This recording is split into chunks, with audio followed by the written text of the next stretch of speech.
Chat, Goose Morning on to you. Holy smokes, Goose Morning on to you. It is Sunday, February 2nd. We're in a new month. It's happening. We're here. We're vibing. We're gaming. We're Goose Morning in. We're looking sharp. We're looking the part. Goose Morning on to all of you, you little rascals. Holy smokes. How the heck have you guys been? It's only been, since Wednesday? And yet it feels like forever, doesn't it, chat? We got Dario in the chat with a late first ban of the day. You didn't think it could happen that quick, and yet it does. And yet it does. First ban of the day. Sorry to see you go, Dario. A legend, a living legend, one of the greats. But it's official. That's the band sound. We got Weezard, the emote champion of the world. Weezard's in the chat, looking absolutely beautiful. Goose. Dario just bought it. Weezard's in the chat, looking beautiful. We got returning chatter, Fist Thesis with some Goose dancing. We love it. Some Zenkai spins. We love to see it. Huge shout out to First Thesis in the morning. We got Charlesium in charge. He's in the chat, looking beautiful. Goose-tastic. We got Predator 2942 with a high chat. Holy, did you say good moaning? What the heck? Chat, holy guacamole. This is it. This is the one. Another Goose Morning Live 53. Guess what, chat? Found out something interesting today. Well, not really today, but like over the weekend. We might be on like Goose Morning 56, to be honest with you. We might be on Goose Morning 56. I was like, I'm adding all these streams over to the VOD channel, which I'm creating a VOD channel, like just strictly for Goose Morning Lives. And yeah, I just started noticing that we might be more ahead than we think. Like I number all my files. And yet when I was looking at the data, I was like, oh, dude, I think we're like off by 3. And that's just like, I've only done like half of them so far. So I have no idea where this is going to stop. Hopefully I'm not too far off. This is going to change so many things. I thought that means that our year anniversary was like literally way earlier than I thought. Holy smokes. We got Poor Wall Luke in the chat, looking absolutely beautiful. Goose-tastic, absolutely beautiful. Goose Morning on to you, Luke. Goose Morning on to you. Goldfish Brain strikes again. Chat, there's so much hostility. There's hostility. We got the Italian Stallion looking absolutely fantastic in the chat. And mine's here. Wiley's here. We got the whole squad. We're vibing. We got the first text of the day. We got a great green man in the chat. Goose Morning on to you. Hey, you're beautiful. Survey says I'm right. Huge shout out to great green man in the chat. We love to have it. What a beautiful day to spend with you guys. Today we got a fantastic show. Of course, we have at the end of the day, we have Goose. We have Guess That Game. We have Guess That Game, the greatest game show on Twitch, where you, the viewer, can test your ultimate gaming abilities and win a gifted sub. Isn't that fantastic? What a good little goose man I am for doing that. Aside from that, we have some gaming news to talk about. Mainly, Microsoft just basically I feel like it's over. They're third party now. That's just it. So we'll discuss that. The Discord's got a bunch of things to talk about as well. If you don't know, we have the Zenkai Goose Discord, which I should get the invite to real quick. I knew I forgot something. I knew it. I knew it, buddy. Let me just pop that puppy in there. Let me just give it the old one too. All right, we're good. We're good on that front. Yeah, the Discord's got a bunch of stuff. If you don't know, that we have a private Zenkai Goose Discord where we have a Goose Morning Live show thread in there. There's a bunch of news topics we can discuss, so that's in there. A lot of good stuff. I also made a couple tweaks to Guess That Game, make it a little bit cleaner, and used your show feedback. We will be introducing the wheel. I named the wheel. Hold on, what did I call it? The wheel? I called it something. Let me just grab it here real quick for you guys. Hold on. Let's get some vibes, dude. Chad, it's the morning, you know? Let's get the vibes going.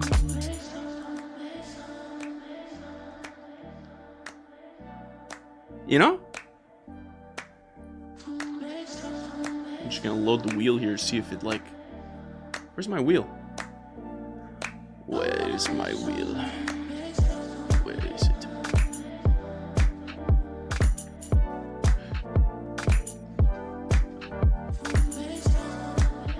Let me just swap us over real quick and I'll show you the wheel. Woo! We vibing now. It's always been about the vibes. Always. Check this out. Okay? This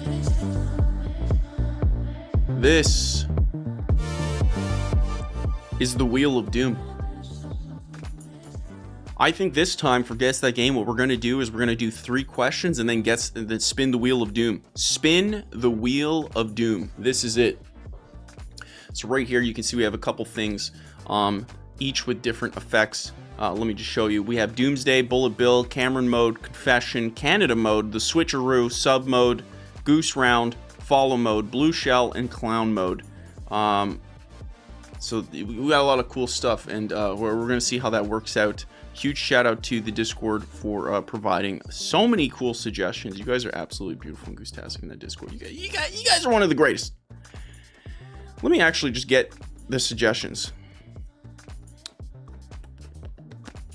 AIXC, the Pedro Meister, Dubs, and mine, Mr. Dane Lemon, all of you guys, Weezer, Dario, left fantastic suggestions in that thread. Fantastic suggestions. So yeah, we're going to try the wheel and we're going to see how it goes, and then we're going to collect feedback and keep it going. We're going to keep it going. Call Makashi in the chat looking absolutely beautiful, goose-tastic. Call Makashi says, have you seen the gameplay trailer of Phantom Blade Zero Zenkai? I have not. I have not. Is it... Oh, I think I've seen a little smidge of it.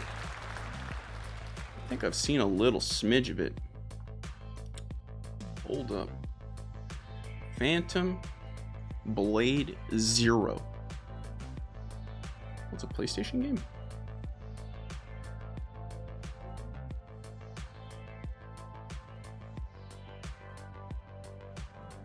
Hold, chat. Hold. You know what? This is just the type of service I'm willing to provide. We could just watch it right now. We could just like that. We'll make the rules. Just like that. We'll make the rules. Let's just watch it right now. Let's just see what it's about. We'll watch a bit. We're not going to watch the full 6 minutes. But let's see. Phantom Blade Zero.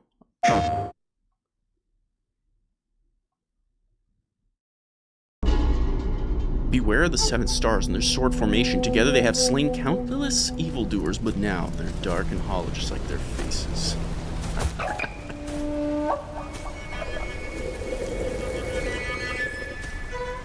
It's an S-tier game. Fantastic. Whoa. Oh, hey. Whoa. Oh, yo, that's a sick sword, dude. Whoa. That's how I run.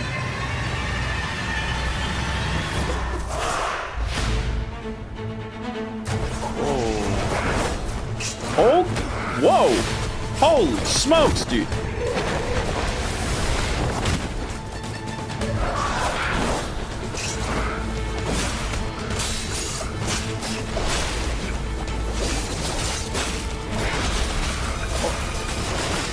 What the heck?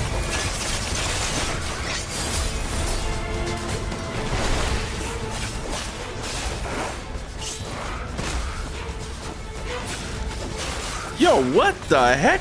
Who's making this game?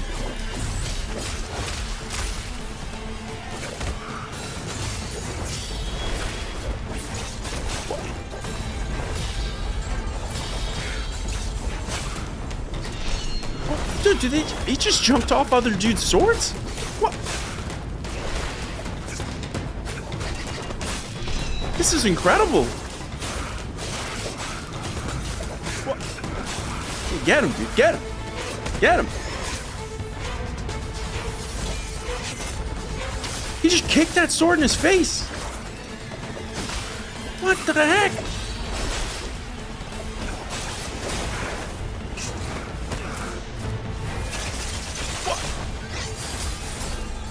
I want a decapitation. Whoa, they rezzed.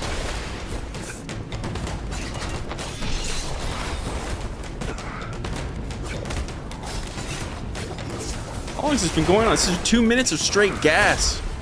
This is 2 minutes of straight gas, dude. What the heck?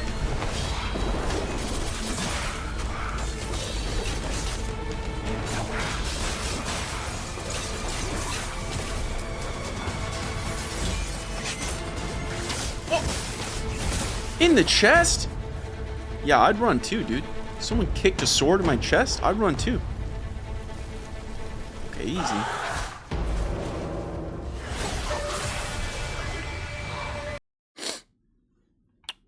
Who makes this? This guy? He made it? Dude, great job, dude. Holy smokes. Who makes this game? Oh, they said it was S Games. I never heard of them. S Game. S Game. Never heard of S Game in my life. What the heck, dude? That was incredible. I'm not going to watch the whole thing. But when does this come out? Does it say? When does it come out? Year of the Snake. Person playing it and showcasing it correctly is what every company needs. Dude, that's so true. How often is it you see someone show off the new game and like they play it like the slow cinematic way rather than just like play an actual way that you would play it in the game? Bro is cooking. The amount of creativity in this boss fight. That was a boss fight? I thought it was just a couple dudes. Is phenomenal. Holy. Dude, that's my phrase. He's stealing my phrase, chat. He's stealing my phrase. I'm the one who says holy. Get him out of here, dude. Get him out of here. Motor Maniac in the chat, by the way, looking absolutely fantastic. Looking absolutely fantastic. We don't play Wukong in the morning. We play Wukong at the nighttime when I got my energy up, I got the coffee in me, and I got the non-Goose merch looking. You know, I ain't looking like Ash Ketchum. Okay, that's when we play our Wukong. That's when we play our Wukong. You got to at least complete Black Myth if you do jump onto this one. Yeah, we're gonna continue playing Black Myth. It's fun, but we're gonna try some other games as well. We're gonna try some other games as well for sure. I'd like to try Cyberpunk 2099. I would like to have this. Before we continue with the first news of the day, chat. First off, we got Show Pony in the chat. We got Show Pony. We got the Pedro Meister. We got them all in here. We got a full house, dude. We are stacked. Holy TM and mine. That's right. That's right. Holy, shout out Show Pony. Gender reveal party. Absolutely insane. Show Pony. Show Pony. That's incredible, dude. Congratulations. Absolutely incredible. Let's give him another one, dude. Man's having a kid. That's wild. That is freaking wild. Holy smokes. We love to have it, dude. We love to have it. We love to have it. I need a coffee refill? I actually do. I do need to get some more coffee. And I will. But before we do, let's go to the first text-to-speech of the day. If you like to press text-to-speech, just do ! Text-to-speech and you'll get all the instructions. How about that? Look at that. We're efficient now. Caller, you're on the air. How the heck are you? Wiley Oaf with channel points says, hit me, Wiley. Do you mess with Punxsutawney Phil? What'd you call me? Hey. What'd you call me? Hey. Punxsutawney Phil. You mean Philliam Spencer? Is that who you're referring to? One Philliam Spencer? A lot of crazy stuff happening with the Xbox stuff. So we might as well jump into that. Shall we, chat? Holy smokes. We are jumping into the news. We're just moving left and right. It is crazy. It is wild. Look up Groundhog. What? Look up Groundhog. Groundhog. This is going to just show me a pic of a... Oh. That's the groundhog's name?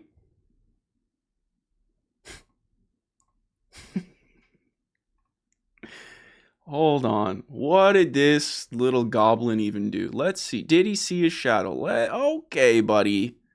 Let's find out, shall we? Let's find out. Punxsutawney Phil sees his shadow on Groundhog Day. Live updates. This is coming. Holy smokes, chat. This is it. This is the news we all been waiting for. Punxsutawney Phil. Here he is. The world's most famous groundhog has a chilling message. The legendary weather predictor Punxsutawney Phil saw his shadow. Bro! Come on, dude. Come on. How do we feel about that, chat? Does that mean it's going to be cold forever? Does that mean Canadian Jacob is not going to be doing well? Dude, it's too cold. Right now, where I'm at, it's minus 20 Celsius, which I don't like. I'm not a fan of, dude. I'm not a fan of it, dude. It disgusts me. It disgusts me. I'm not a fan of it. I don't want to see it. I'm upset. Let's continue reading. What does this mean?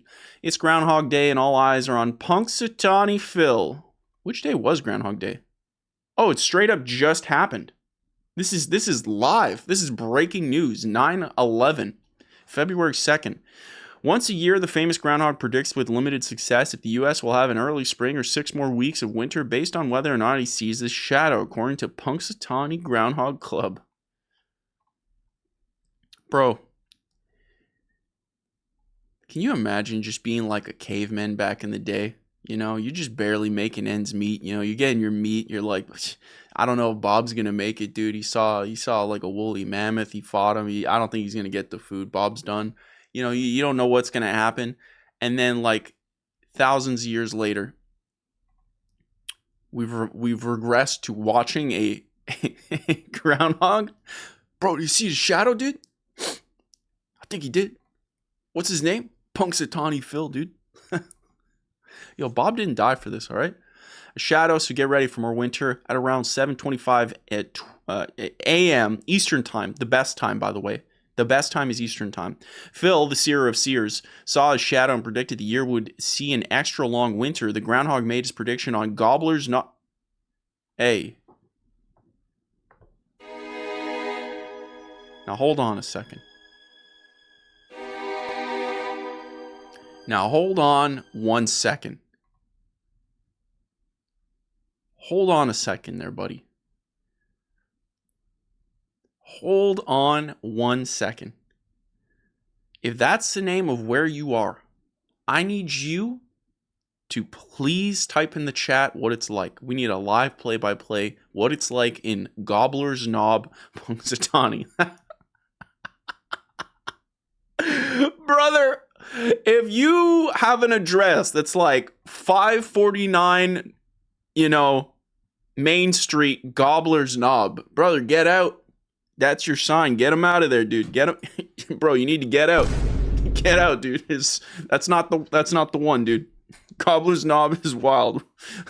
Gobbler's Knob is wild. The Turtle Hermit in the chat, looking beautiful, Goose-tastic. We love to see it. We love to see it. Turtle Hermit is one of the greatest out there. All right. If you got a problem with the Turtle Hermit, you got a problem with me. All right. Let's continue on. The groundhog made his prediction. Through Phil's predictions are not always correct. Dude, shut up, Phil. And he was only right about 40% of the time between 2012 and 2021. That's why are we listening to Phil, dude? Retire Phil. Hashtag retire Phil. According to the National Oceanic and Atmospheric Administration, hopefully he's wrong about the frigid dude, statistically, he will be. Knock 3 times, getting Phil fired up. At Gobbler's Knob, Punxsutawney Phil fans got fired up. Bro. Y'all need to chill. Rename the town, dude. Rename it, dude. Just rename the town, my guy. The Gobbler's Knob...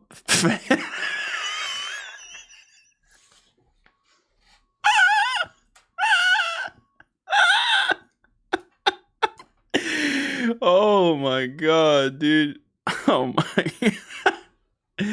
Yo, dude, shout out Bucket Phenoms. Bucket Phenoms calling me the Canadian Ash Ketchum. Bro, I gotta catch them all, okay? I'm catching all them live stream viewers, all right? Catching one little view at a time, okay? I wanna be the very best that no one ever was. Baby. To stream them is my real test. to Gobbler's Knob. I got nothing. I just got Gobbler's Knob on the mind, dude. Don't clip that. Yo, dude. Also, let's give a real quick shout out to the man, the myth, the legend, Dirty Dan. Dirty Dan's in the chat, looking beautiful, goose-tastic. Catch them is my real test. To train them is my eyes. Goosey man, got a goose Goosey goose goose goose. Okay, Goose, relax, buddy. Get on with the news. Okay, what happened? What did he do? Phil, what did you find? Huge crowd gathered before dawn with songs, furry hats, and rock music. Party in Gobbler's Knob. All right, it's go time, as revelers sang. Old Man Winter, which way will it go? Bro, how bored are you in Gobbler's Knob, Punxsutawney? You need to let it go, okay? Squad, you need to let it go. All right? You know? You need to, like, plug the internet wires, connect your city to the rest of the world and realize the mistake you've made. Okay, so no, we don't need to know who he is. I just want to know what he did. Does he have a family? Okay, I want to know. Phil and Phyllis. Of course. His wife is Phyllis. Of course. What did he name? 2 new groundhog babies, a female named Sunny, and a male named Shadow. Bro. That's pretty good. Okay, what did he predict? Did I miss it? Oh, he saw a shadow. I literally read that. I literally read that and immediately goldfished. Dude, the goldfish is insane, dude. The goldfish is insane. How are we feeling about this, chat? Let's get a text to speech in here. Caller, you're on the air. How do you feel about Punxsutawney Phil? The Pedro Meester with channel points says, hit me, dude. So according to Google, Gobbler's Knob has 2 potential origins for how it got its name. The first is that the area was once home to large groups of turkeys called rafters. The second is that the name comes from the traditional act of gobbling up woodland creatures after a hunt. I'm just saying, look, you're probably not wrong. I'm just saying, that's not the name you go with, okay? I think every city in North America has eaten some turkeys and or woodland creatures, and not one of them was like, let's call our town Gobbler's Knob. Not one. I just want that on the record. It's on the record. All right? That's the public-facing answer they gave you. There's a different answer. I would never visit that town. I would never do it. I would maybe do it. But just to like see what it's like. It'd be like visiting Willy Wonka's chocolate factory. Just get a sense. But then I would never do it again, ever. Okay, it's not a real place. I don't respect it. People of Gobbler's Knob, you're banned. People of Gobbler's Knob, banned. Okay, I'm absolutely sick of it. Oh, that was a great way to start. Start the old how do you do there? The old 1-2. You know what I'm saying? Let's jump into the Discord show thread, shall we? Let's just jump in there. Cameron, hit us up with something spicy. Give us something spicy to get us in the anything, Cameron. Let's hear it.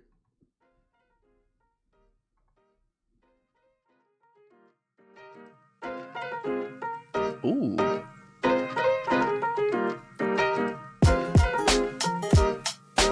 We losing now. Yeah.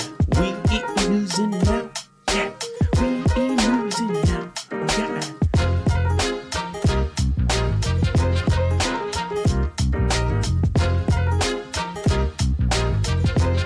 And stop it. Perfect. He's good today. He's locked in, dude. He's absolutely locked in. All right, let's quickly jump to the Discord. Let's see what y'all have been. Let's see what y'all have been up to. These little rascals of mine. These little rascals of mine. I'm just like, what do I put it on?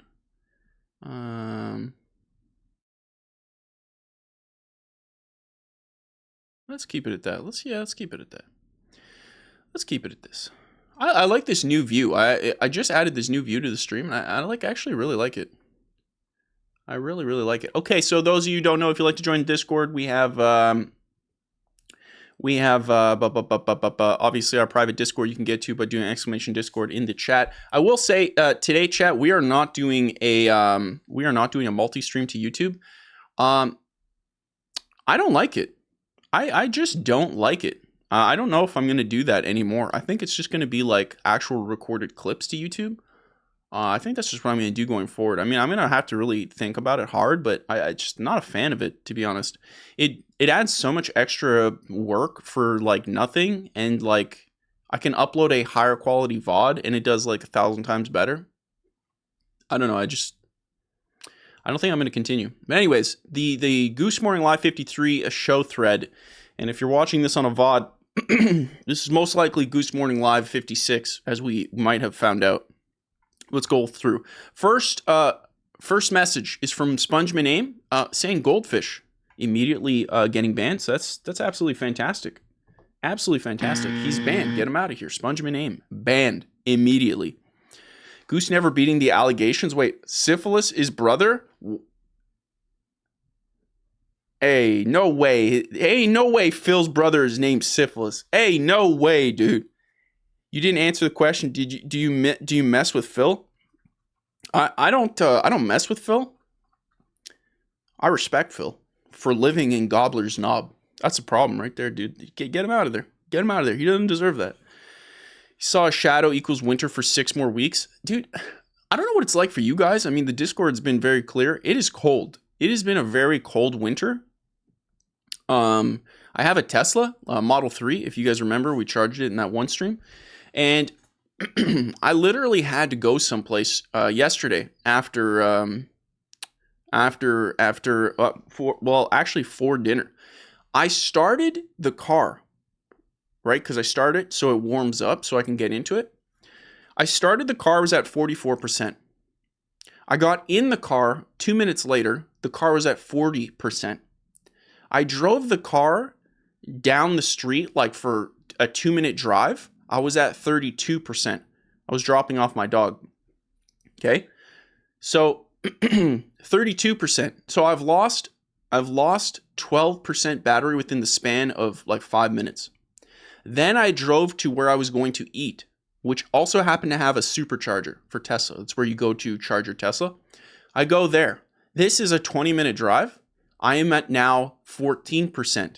I get to the supercharger. I find out there is a lineup, which I've never seen before, of Teslas just down the street, just back to back, Tesla, waiting for the supercharger to be free. There was only 12 spots of the supercharger, all plugged up. I've never seen that before. I get in line. The car goes down to 10%. Now I'm like, am I going to make it to the supercharger? Am I going to make it there? Because quite frankly, I don't know how it's going to go. So I'm now turning off the heat warmers. I'm turning off the heat. I'm turning off everything to keep the car alive long enough for me to wait for the supercharger, because a supercharge can take like an hour to do. So I don't know when I'm going to get in the supercharger. So I'm in the lineup. I'm waiting. Thankfully, I get to the supercharger with like, I want to say it was like 10%. But bro, it's so insane. It's like you have this like fancy car. And I mean, it's not that fancy, but it's like, I don't know. I was just like, dude, this sucks. This just sucks. Like, if you want a Tesla, it is like one of the greatest cars I've ever had. But if you don't have a garage and you live in Canada, brother, it's not worth it. It's like a different car in the winter. It's a different car. The link is still broken? What? Okay, hold on. How is the link broken? Let me just fix the Discord link real quick. Let me fix it. That looks like the right link. That is the right link. Is it actually still broken, the Discord? Garage? Wait, well, how do you say garage? What is the way you guys say garage? Garage. Garage. Wait, you guys don't say garage like that? What are you saying? How do you guys say it? Someone text to speech it to me. Text to speech it to me, dude. Because you guys are wrong on this. It's garage. Say it the right way. I don't know. How do you say it? You guys are wrong on this. You guys couldn't be more wrong. First off, that you guys are probably pronouncing it the way people of Gobbler's Knob pronounce it. Wrong. Garage. Garage. Hold on. Let me quickly update the text-to-speech just to see. It seems... it looks fine to me. It looks fine to me, but you know what, chat? You guys are usually on top of this. Yeah, it's literally the exact same link. I don't know why.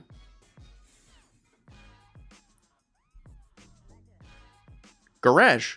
Garage. Garage. Raj. Garage. Let's hear it. Let's hear the text speech, dude. You guys are freaking toxic, dude. You guys are toxic today. Hold on. Text to speech. Caller, you're on the air. Tell us how to say garage. SH0 Pony with channel points says. Let's hear it, dude. Garage. Garage. That's what I said. Garage. Garage. Garage. Garage. What am I? How? I'm saying garage. Your garage. I feel like we're saying the same thing. What is the difference? I don't get it. Garage.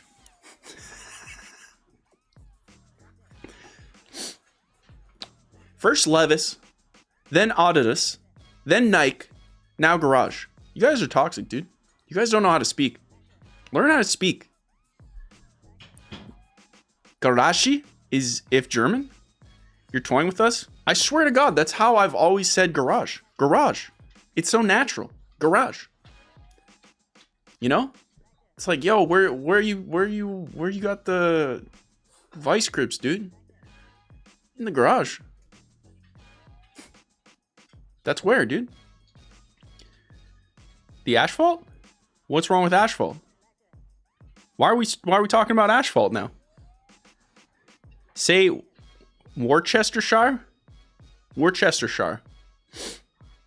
I'm feeling attacked, dude. I'm feeling attacked. I'm feeling attacked. Okay? Let's start saying some nice things. Garage? Garage. No, I don't say it like that. Come on. Garage. Garage. The ga and then raj.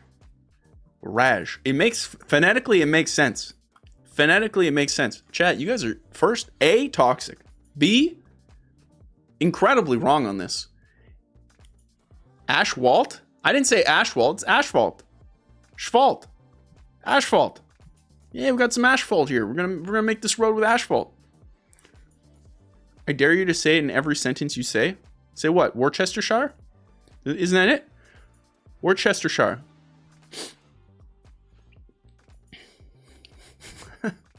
Mr. Danny Lemon's been banned. Okay, he's effectively been banned. Don't worry about Mr. Danny Lemon. Okay, he's been banned. He's out of here, dude. He's out of here. All right, let's jump to the Discord while I continue getting roasted here. Speaking of Mr. Danny Lemon, he says Hollow Knight. There is zero support for Hollow Knight, so we will never be playing Hollow Knight. That's just the way it is. That's the way it is. There is zero support for Hollow Knight. Okay, I did show this information. You can barely see it here, but this is something that came out actually earlier last week.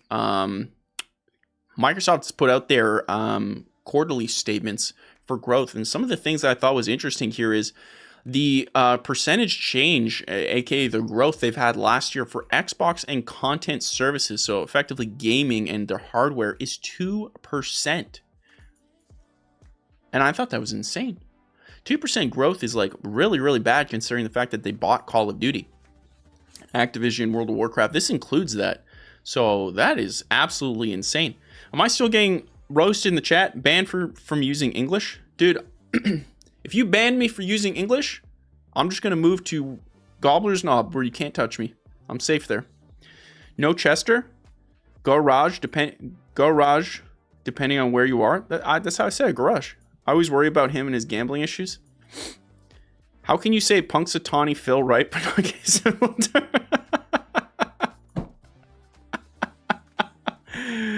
Oh, God. The Discord work now? It should. People defending Xbox, but Game Pass. I mean, this is like, Benny said this right here. I kind of agree. Like, anyways, there's more Xbox news we'll get to in a bit. We got this here. AIXC showing the Spider-Man mod. Man, I gotta figure out a way to make this like work the way I want to. I can just probably zoom this, right?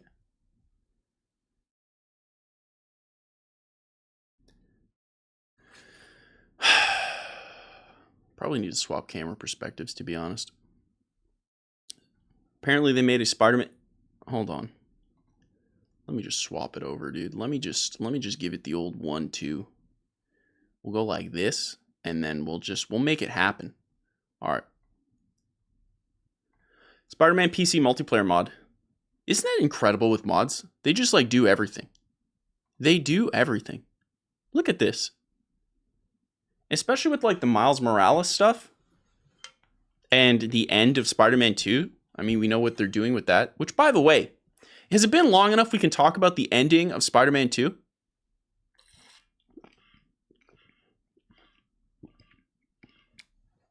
Because what the heck was that? Who is that character? Never heard of that character once in my life. This looks incredible. This looks incredible. I'd play this. Yeah, it's fine. Okay, chat. What's her name? Like, there's for those of you who didn't finish Spider-Man 2, I don't know why you're listening, but listen, it's not that big of a deal. At the end of Spider-Man 2, there's some new Spider-Man. It's a little girl named Bob. And Bobette actually is her name. Bobette is a Spider-Man. But like a different one. And I just feel like there were other ways I would take that direction. Other ways I would take that direction than Bobette. You know what I'm saying? Why optimizations work for the wrong reasons. We might watch this later with some more reacts. Nintendo Switch rumors are here. Holy. Let me quickly see. Gotta be careful with how long these things are. Today we have some fresh rumors for. Oh yeah, this is a doozy. Plus, I think this is like mostly what we've talked. Okay, well, I'll hold that. We got Spongeman Aim here. Spongeman Aim with a few more things that are not roasting me, which is absolutely fantastic. Absolutely fantastic. What's the first one here? Spongeman Aim. Sledgehammer Games plan to have Halo maps in Modern Warfare 3. It's claimed. What? What? Sledgehammer Games plan to have Halo maps in Modern Warfare 3, it's claimed. Had massive Halo collaboration with Modern Warfare 3, where some Halo maps would come to Call of Duty. Oh man, which Halo maps would even work as Call of Duty maps? Dude, Lockout would hit. Lockout would hit. Beaver Creek would hit. Dude, honestly, Warlock in Halo 2. Warlock's Halo 2 would be probably like the new shipment. That would be good. According to the leaker, Ghost Hope, formerly Twitter, who has seemingly returned back to the forum starting to leak details of Call of Duty, in a new post, Hope revealed that Sledgehammer Games had planned to do a huge collaboration with Halo in Modern Warfare 3, which would have added various maps from the Halo franchise. Another leaker data mined that the name of Alex seemingly confirmed the details by saying, maybe one day I'll feel generous enough to share some of the screenshots I have from this collab. It's currently not known on what maps, weapons, or outfits would have made it into Modern Warfare 3. It's intriguing to know there were plans at some stage. This makes total sense, right? Like, if you're Microsoft and you own all these companies, then effectively you should be doing as many of these collaborations as possible. Like, you should be putting, like, chat, Bring Forza with guns next. Here's the thing. Okay, it goes further than Call of Duty. Call of Duty should be doing stuff with Halo, should be doing stuff with Doom, and same thing with like obviously Gears of War. It's same thing with the inverse. They should all be doing things, and then like Forza played a little bit with the Halo Warthog, but like use all the car stuff from all your other franchises, put it back in there. Put it all in there. I think that stuff's really smart, and quite frankly, chat. I always thought it would be cool if Microsoft, because Microsoft's thing is usually like mostly shooter games, especially now that they own Call of Duty. Why have they not copied Smash Brothers, but in the form of like a shooter? You know what I'm saying? Like I always wanted Microsoft to copy Super Smash Brothers, but make Bullet Brothers, where it's like you play as Master Chief in that first-person shooter style versus Marcus Phoenix in the third-person style versus Doom Guy in his first-person style. Like you literally just pick the character you want to play and you just play the way that game plays against everybody else in the way their games play. And it's just a giant, like silly, fun party shooting game. Why are they not making that? Doesn't that sound amazing? I want this. Time to Kill two different. Yeah, but see, that's the thing. It's like Super Smash Brothers. They just took all those games and put them together. This, just take their different styles and then figure out the damage difference that you need. So it's like, Master Chief's battle rifle, you change that, just make everything balanced, but just give everybody their unique perspective, Master Chief can throw a bolo grenade from Gears of War, right? Imagine Marcus Phoenix throwing a sticky. Dude, I want that. Imagine Doom Guy going to Marcus Phoenix, taking his chainsaw and then chainsawing Marcus Phoenix. That's incredible. I want that. Microsoft, that's a huge deal. Imagine you can also play as just a Forza car. You can't shoot, you just drive around running people over. That's your thing. Your Forza car, and you're just called Forza car. You bring in Blinks the Time Sweeper, dude. Blinks can like suck you up and like reverse all the time, just kind of like Tracer, right? Basically, I'm saying Microsoft make an Overwatch, but call it Bullet Brothers, and then put all the characters you own in there. Put Banjo with Kazooie, where they shoot the eggs like in the games. Dude, this is $1 billion idea. I'm just saying people should hire me, okay? People should hire me. That's the sound of money being printed, dude. Banjo with eggs has me in. That's what I'm saying. Imagine Doom Guy versus Banjo with Kazooie shooting eggs.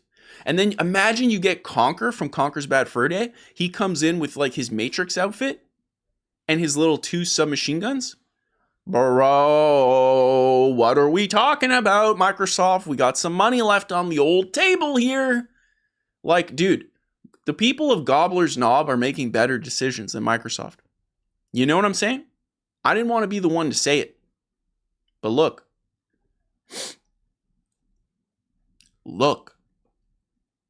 There's another groundhog called Woodstock Willie. Oh, I accidentally read the text to speech. It shows up. I got to fix that. Let me play it. Wiley Oaf with channel points says, there is another groundhog called Woodstock Willie. This is the first time hearing this. This is absolute malarkey, Wiley. You are blowing my mind right now. I have never heard this before. Thank you. I definitely didn't read the text to speech first. I apologize. But I actually don't apologize because I didn't do that. This is the first time hearing it. Thank you, Wiley. You're a beautiful, goose-tastic individual. Beautiful, goose-tastic individual. So yeah, Microsoft's doing that. It makes total sense. Microsoft, you should do more of that. Do like 1,000, like just do 1,000 times more of that. Like that should be constant. Dude, this is literally, dude, can we talk about this for 1 second? It's not gaming news, but quite frankly, it's the right news, okay? Friend of the show, Ryan Gosling. You know him, you love him, okay? You know him, you love him. Hold on.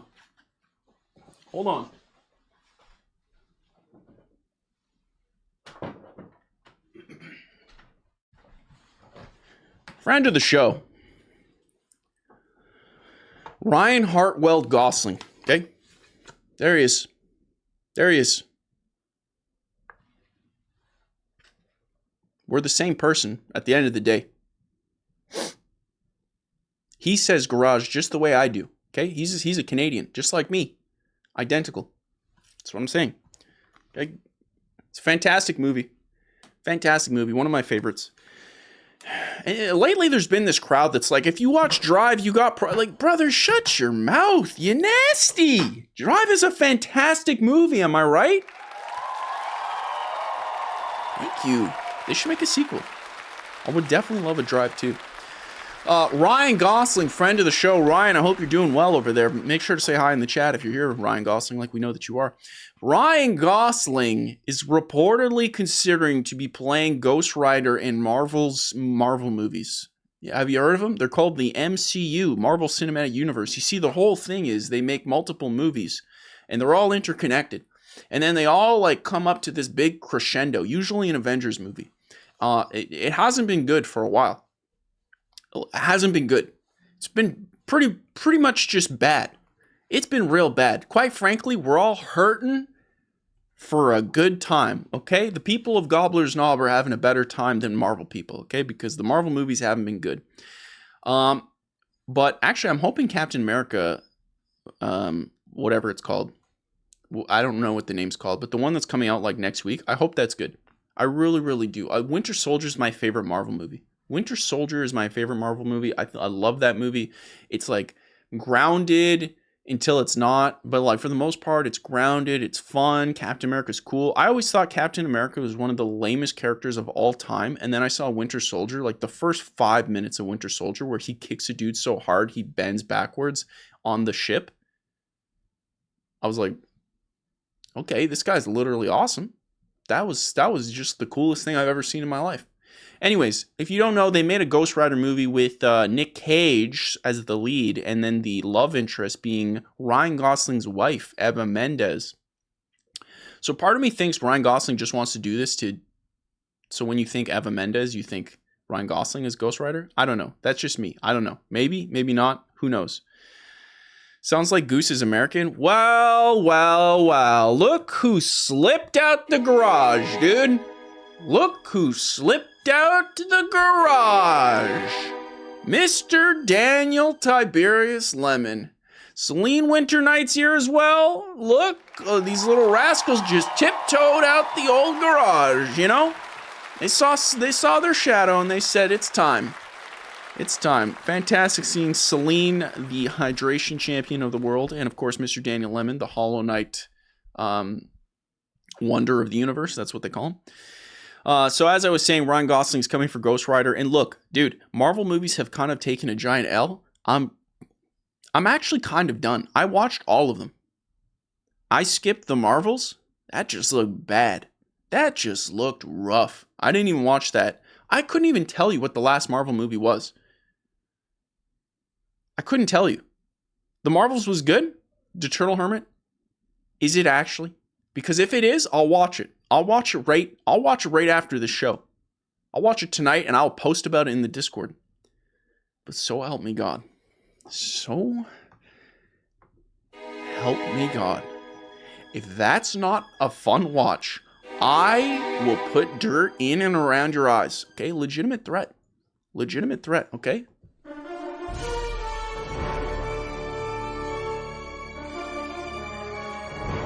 Guess what grade the sand is? Course. Goose can't finish a movie. That'd be so sad. Can you imagine? I go to the theaters. I get halfway. I'm like, I'm out. Ain't for me. You know what? You know what movie I saw last in the theaters? Chat. Which movie do you think I saw last in the theaters? I want you to guess. Which movie? Let's go. Who can guess it? Ooh, Fall Guy's a good one. I did see Fall Guy. It wasn't the last movie I saw in the theaters. Barbie. I did see Barbie in the theaters. Barbie was a good time. There was a couple times Barbie was trying to tell me I was just bad for existing. I didn't like that. Barbie was a great time. Spider-Man No Way Home. Oh, what a fantastic movie to see in theaters, dude. Fantastic experience. That was like breaking out the pandemic too. No Way Home was incredible. Did see it. Beetlejuice 2. I did not see that. I did not see that. I saw Deadpool. Hot take. Look, I love Ryan Reynolds. He's a Canadian wonder. Okay? He's no Gosling, but he's definitely a Ryan.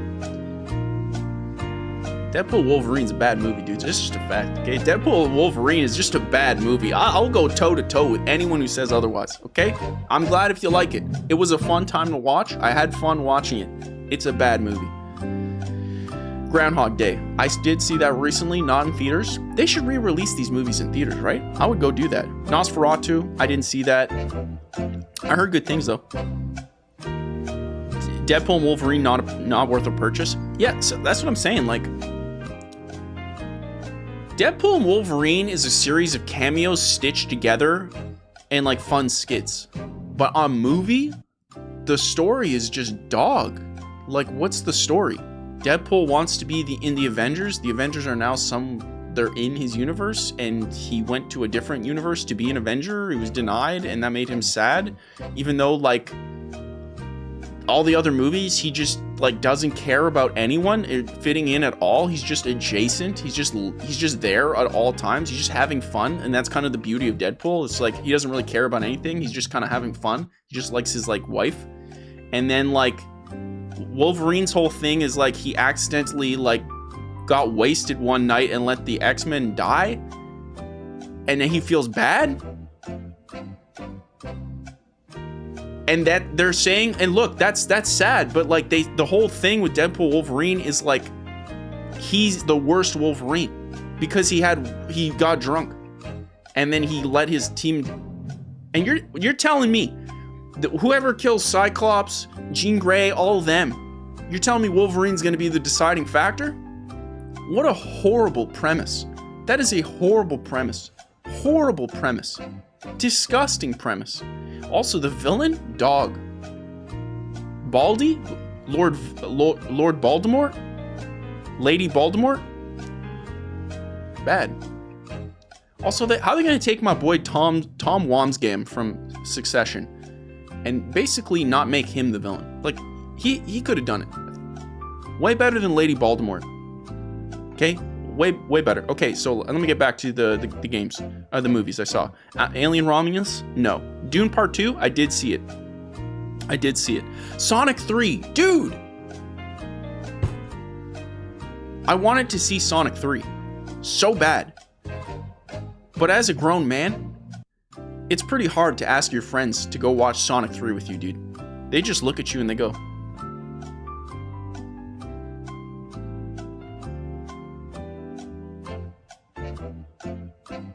"You want to see Sonic 3?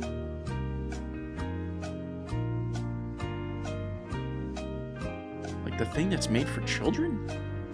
Yeah, man, Keanu Reeves is in it. Yeah, dude, I'm good." No, I'm telling you, it's like the reviews are really good, and like they got Keanu Reeves, and it's like Shadow, and there's like lots of references to the... Brother, I'm good. I ain't gonna watch that. Come on, let's just go to the theater. Let's go get a ticket. It'll be fun. We'll just go, you, me, and the boys, you know? Good old days. Get some popcorn, you know? Play Sonic Adventure 2 Battle right before we do it. Brother, you're weird. So no, I didn't see Sonic 3. The answer is I didn't see Sonic 3. Also Jim Carrey. You guys literally haven't guessed it. It's a recent movie. No, you said Fall Guy. Celine just keeps spamming Fall Guys. I've already said no to Fall Guy, but I have seen Fall Guy in theaters. That was last year. I went to the theaters 3 weeks ago. 3 weeks ago. 3 weeks ago. We have something in Canada called a VIP, and it's like you got little couch seats. They give you like food, like a little restaurant, and I finished them all, dude. The Simpsons movie, let me tell you, I saw that movie in theaters. That's a good movie. Moana 2, I didn't see Moana. Anyone but you.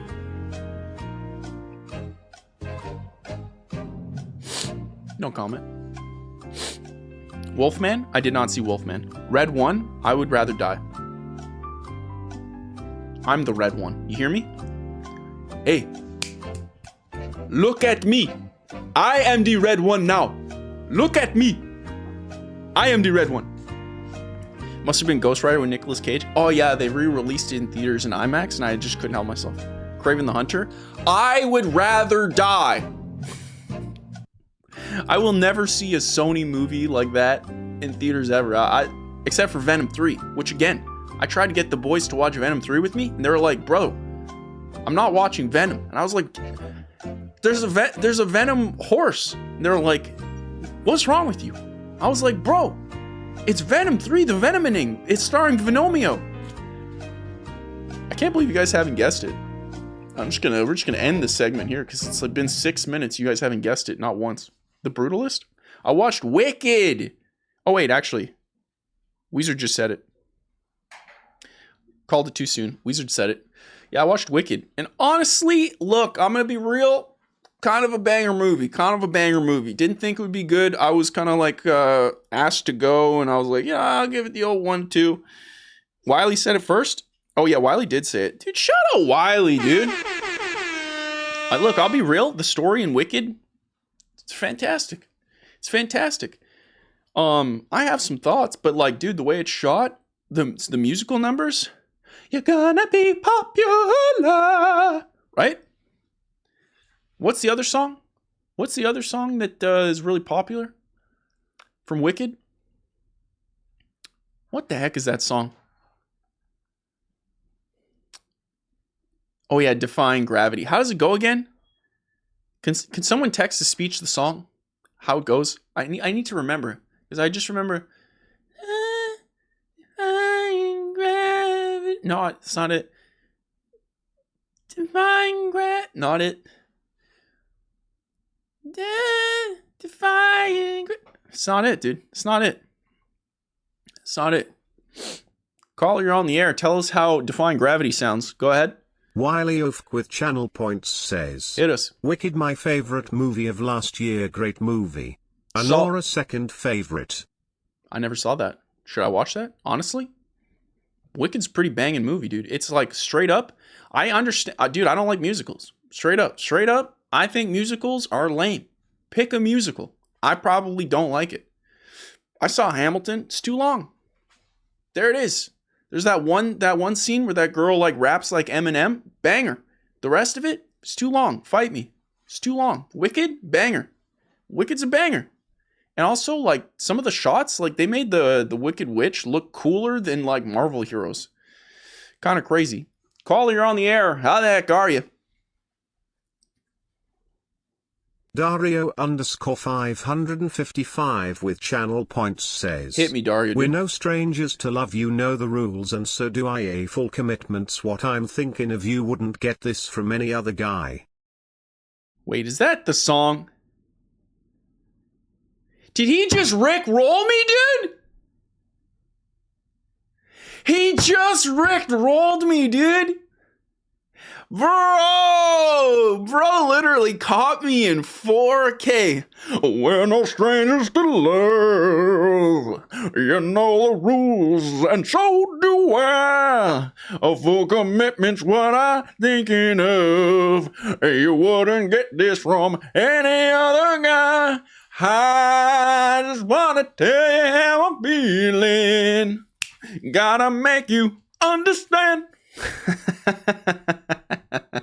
Hey, we're popping today, dude. We're freaking popping.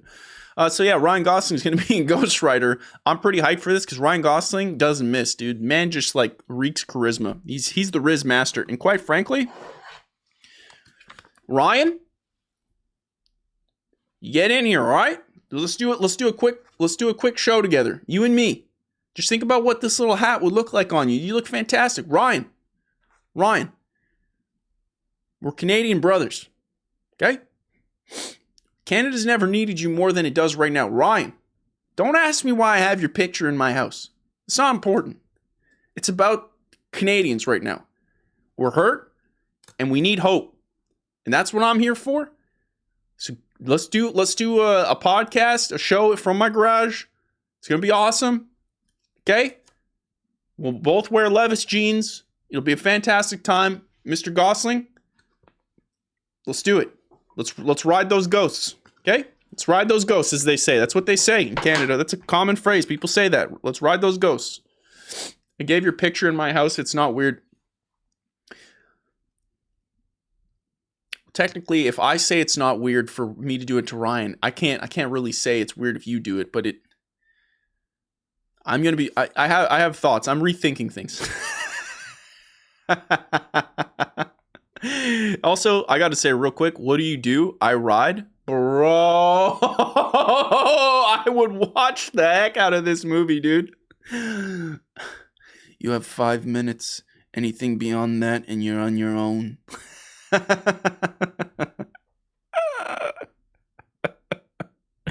Dude, shout out the people of Gobbler's Knob, dude. Shout him out. Shout him out. So that's Spongeman Aim right there. But here's the real big how do you do coming right from the horse's mouth. Spongeman Aim on the Discord. This one is the big one.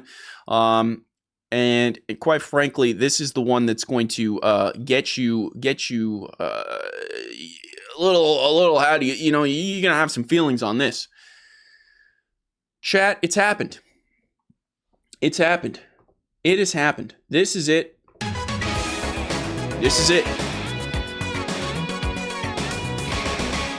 This is it. This is it. This is it, dude. Someone say this is it. Because quite frankly, this might be it. This is it, dude.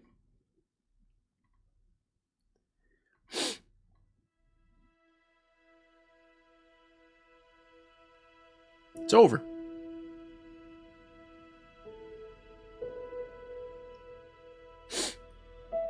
It's over, chat. The console wars. F's in the chat. If you don't know, I'm about to tell you. Pour one out. Pour one out, dude, because the console wars are done. They're done. This is it. We're all gonna hold each other in a second. Hold my hand. Hold it. Put your hand on the monitor. Hold it. Yeah, I have classes. I have them. It's from lifting. I have a lot of classes. Console wars are done, dude. Because Xbox is Forza Horizon 5. They're bread and butter. It's on PlayStation 5. It's on the way. It is on the way, dude. Stop changing the subject. Press F to pay respects. Because the console war is done. Quote, we are excited to see the Forza Horizon 5 community, there is none, grow with these new players on PlayStation 5, and we can't wait to see the creativity and skills these new creators, builders, and racers will bring to our vibrant community.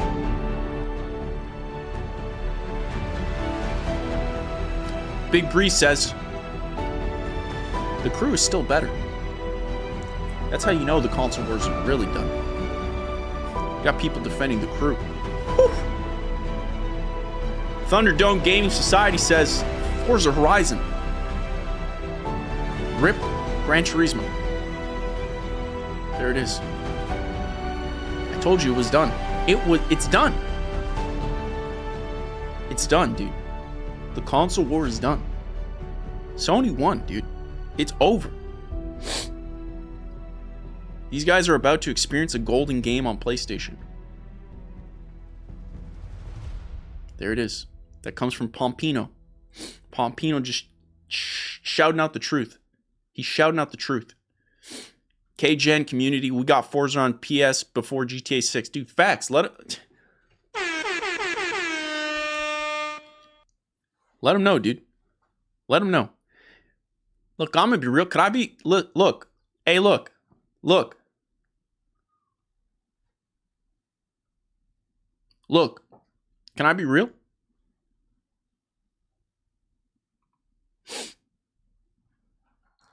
Can I be real right now?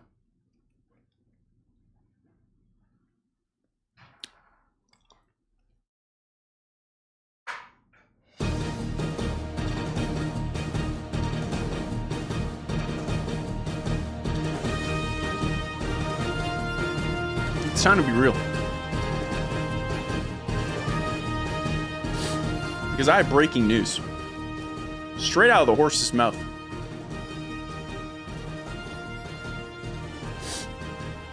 Forza Horizon 5. Quite frankly, every Horizon after 2.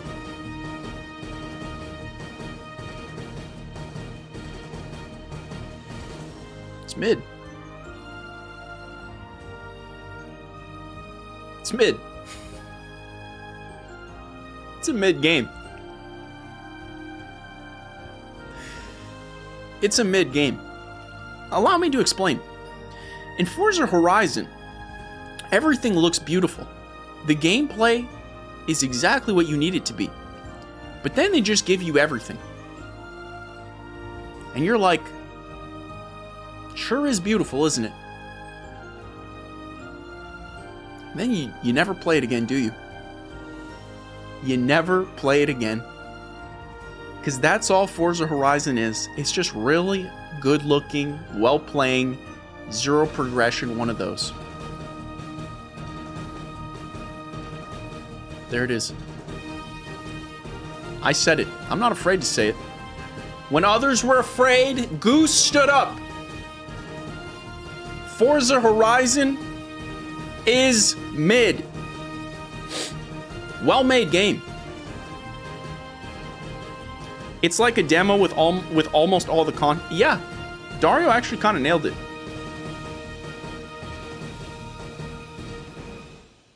He nailed it, dude. He straight up nailed it. Quite frankly, give him a raise. Give him a raise. Yeah, I'll be honest, like Forza Horizon, fantastic game. I don't know how it gets the reviews it does. It's almost like people who review Forza Horizon play it for the first 5 minutes and go, whoa. Which it does do that. When you play a Forza Horizon game, it's a banger for the first, like the way it opens up. Like you're immediately racing one of the most powerful cars, and then you're usually racing against some jet or like a Pelican. It's awesome. It's literally an incredible game. But then you play more than an hour, and like it throws everything at you. Nothing matters. Forza Horizon would be better if progression was actually interesting. If you started with a junker and you had to build your way up. But they don't. It's like instantly they're like, yeah, just here's $1 million. Go buy a Lamborghini, dude. I don't care. You're like, I mean, okay, I'll buy. All right. But then like, who cares? You would rather play Need for Speed Underground? Dude, 1,000%. Need for Speed Underground has proper progression. Let me just straight up tell you the facts. Need for Speed Underground, Need for Speed Most Wanted, the original, Need for Speed Hot Pursuit, Burnout Takedown, Burnout Revenge, heck, even Ridge Racer, dude. Ridge Racer is kind of a solid game. The arcade racing games, just right here, Forza is like, for fun, strictly talking fun, Forza is like here. And I actually think Gran Turismo, it's more sim racing. It's not my thing. I actually think Gran Turismo's right here because it does progression better. Way better. I think Forza Horizon 5, there is a 10 out of 10 game in there. But like the progression literally limits it. It matters. It really does matter. Can you imagine how, like, if you want a really interesting way to test to see how progression matters, imagine how popular Call of Duty would be if it didn't have the gun progression. If you tried bringing that up in a Call of Duty meeting and you were like, yo, let's take out all the progression, let's just give everybody the guns right away. And then they just have the guns, they could just buy skins, and then we'll make money only on skins. People would lose their minds. The progression is part of the fun. It's part of the fun. People love playing Pokemon. You wanted to level up your guy so he can evolve, and then you have it. Chat, here's a real thing. Pokemon, half of the fun of playing Pokemon is just evolving a character. After you evolve a character, a lot of the fun goes away. You're just like, okay, I have like a Charizard now, and I can beat the crap out of dudes with my Charizard for a bit, but like a lot of the fun was just leveling up my guy and seeing him evolve, especially in the early days, because you didn't know what the level was to evolve. Like every level was like, is he gonna go like, you know, do the dun, dun, dun, like, right? It was supposed to be the Evolve soundtrack. Need for Speed Carbon was also so good. I've never played it. I've never played Carbon actually, ever in my life. Pro Street, I did have. Hydro Thunder. If we're talking total time machine, Need for Speed Porchichi was incredible beyond arcade. I've never played Porchichi. I've never played it. How does it compare to Crash Team Racing? Crash Team Racing is fantastic. It's fantastic. Crash Team Racing is absolutely fantastic. You always have tens of millions of Forza Horizon in hyperinflation is real? You mean just like people playing it? I want more boat arcade racing games. Oh yeah, like Hydro Thunder. Oh, you mentioned Hydro Thunder above. Yeah, those were good days. Like, remember Bloodwake on the Xbox?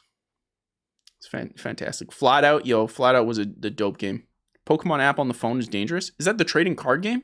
They got in some controversy for that recently. Burnout Paradise was a banger. Do you guys remember Carmageddon? I never played it. I remember it. I never played it. Dude, you remember Twisted Metal? Dude, you remember Vigilante 8? You guys ever play that? Vigilante 8? Dude, I was all about Vigilante 8. Holy guacamole. BeamNG. I bought BeamNG. We're going to play that on stream at some point. I bought that because of what you guys said. I'm going to play it. Let's open some more loot boxes on CS. I love gambling. Guess what, Mr. Danny Lemon? Because you love gambling, we brought the Wheel of Doom, sorry. With that we're going to play every 3 questions on Guess That Game. It's fantastic. To go back to the article, Forza Horizon 5 is coming to PlayStation 5. That's got a lot of people... dude, can I be real? The gaming industry is just...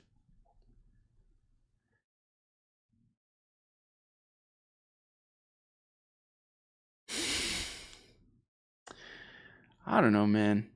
Look, I love video games. You can see all the video games behind me. I love video games. I love the history. I love getting a new console. Ain't nothing better than getting a new console on like a Christmas day or just on video game release day, going to the midnight launches, getting those consoles, getting some of the early launch titles, playing those, just seeing everybody together. We're all having fun. And like something nice about the launch parties with the new consoles is you'd play games you never even like would touch just because it was so limited, right? You know? Like, you know, no one was playing Condemned on the original 360, but because it was a launch title, it was like, let's try out Condemned. And it was an incredible game, right? There's so many moments like that. And, you know, there's 2 ways to look at this news here. And we have more going on here because apparently there's a Gears of War trilogy that is also going to be releasing and probably releasing on Switch too, for being honest. I would imagine that's going to, can't confirm the Switch version, but we'll talk about that. So basically Microsoft at this point, they're full third party. Because if you put on Forza Horizon, which is a huge seller, then, you know, everything, like Forza Horizon is huge. It's actually huge as far as sales. So to me, like it's over. I would say Forza is bigger than Halo right now and Gears, if I'm being honest. So to me, it's over. Like Xbox is third party. And, you know, people are feeling 2 different ways about this. On one hand, there's people who are like, dude, everyone gets to play everything. This is fantastic. This is really great. How could you be upset about this? On the other hand, there's people who are like more fans of like the hardware level, the console, and going like, dude, I thought it was kind of special. You had this console and just on a hardware to hardware basis, that competition, right? You're trying to outdo each other. You try to outdo each other with games to make one person go to the other console, try to outdo each other with features, controllers, all these little ideas. And now it's going to be more competition on the game-to-game level, which doesn't really breed as much innovation as you might think, because you look at games like GTA, you look at games like... I mean, pick any game. Like, Skyrim's not competing with GTA. Fortnite's not competing with, like, Counter-Strike. It's just different people like different games. It may seem like they're competing, but they're really not.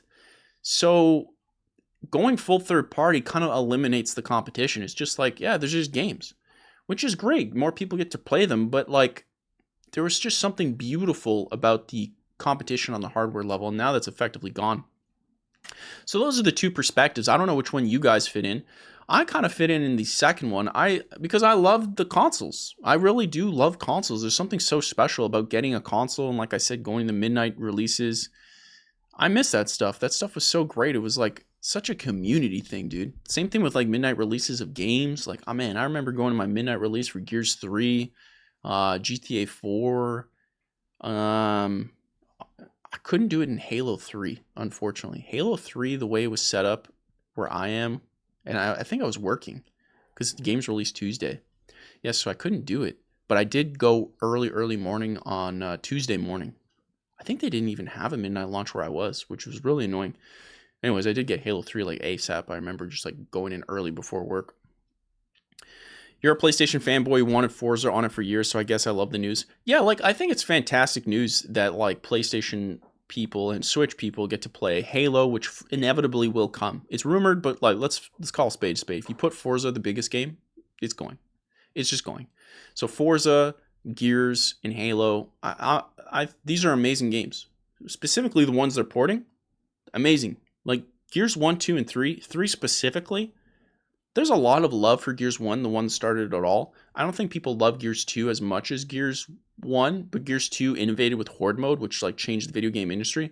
But Gears 3 is like straight up a phenomenal 10 that I feel like a lot of people forget. It's that good. So for me, this is fantastic news, but it's a little bit of a bummer. And I think both are okay. I think both is totally fine. I think that makes sense. But, you know, the internet's the internet, and it's either black or it's white, and we can't really we can't really see the other person's perspective, which is like kind of a bummer. It's kind of a bummer. Hold on real quick. We got a text to speech I forgot to answer. Caller, you are on the air. Wizard with channel points says, so if you care to find me, look to the western sky, as someone told me lately. Everyone deserves the chance to fly, and if I'm flying solo, at least I'm flying free to those who ground me. Take a message back from me. What was that? What were you trying to say, Mr. Wizard? Wait, what are you trying to say, sir? What were you trying to say? Let's hold on. Hold on. If you don't know, in the Discord, we have an answer text to speech. So if you care to find me, look to... Oh, is this Defying Gravity? So if you care to find me, look to the western sky, as someone told me lately. Everyone deserves the chance to fly. I'm probably nailing it. And I'm flying solo. At least I'm flying free to those who ground me. Take a message back from me and defy gravity.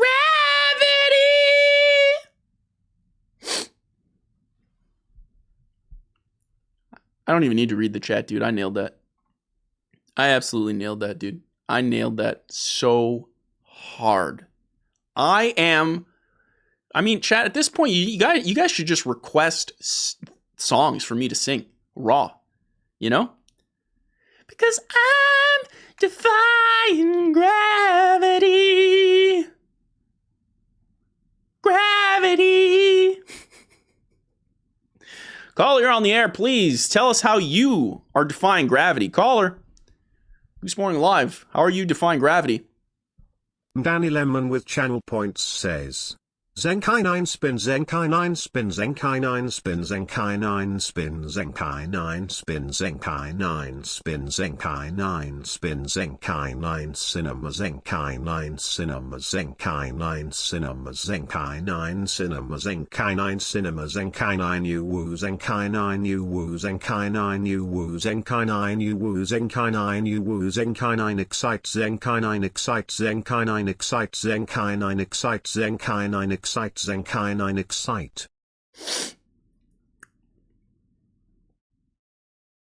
It was Mr. Danny Lemon. Banned. Abusive text to speech. Strike one! Get him out of here! Strike one! I straight up, if he knew that he was going to get banned for that, I still think he'd do it. He's that committed to the bit. He's that committed to the bit. I might pull a goose and not finish the stream with that performance. What? What? That high pitch? Please don't. I've been asking for that album, though. Here it comes, dude. My dog is howling.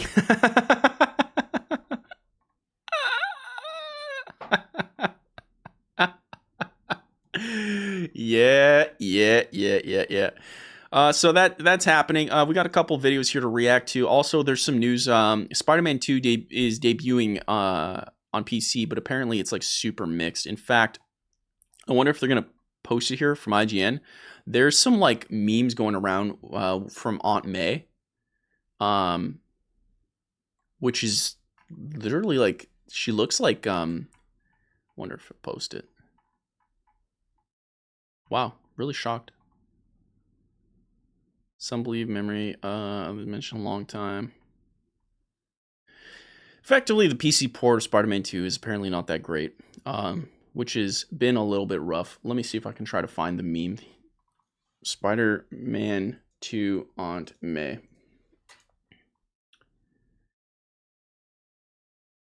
This is just giving me clips of Spider-Man 2 PC.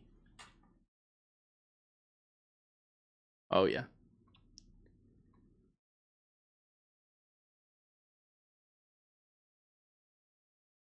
What was that? What was what? So it's a little bugged over there on Spider-Man 2. Oh, I thought I heard a rat. Bro, it's pretty scary, dude. Hey, what? And she's back. Shout out.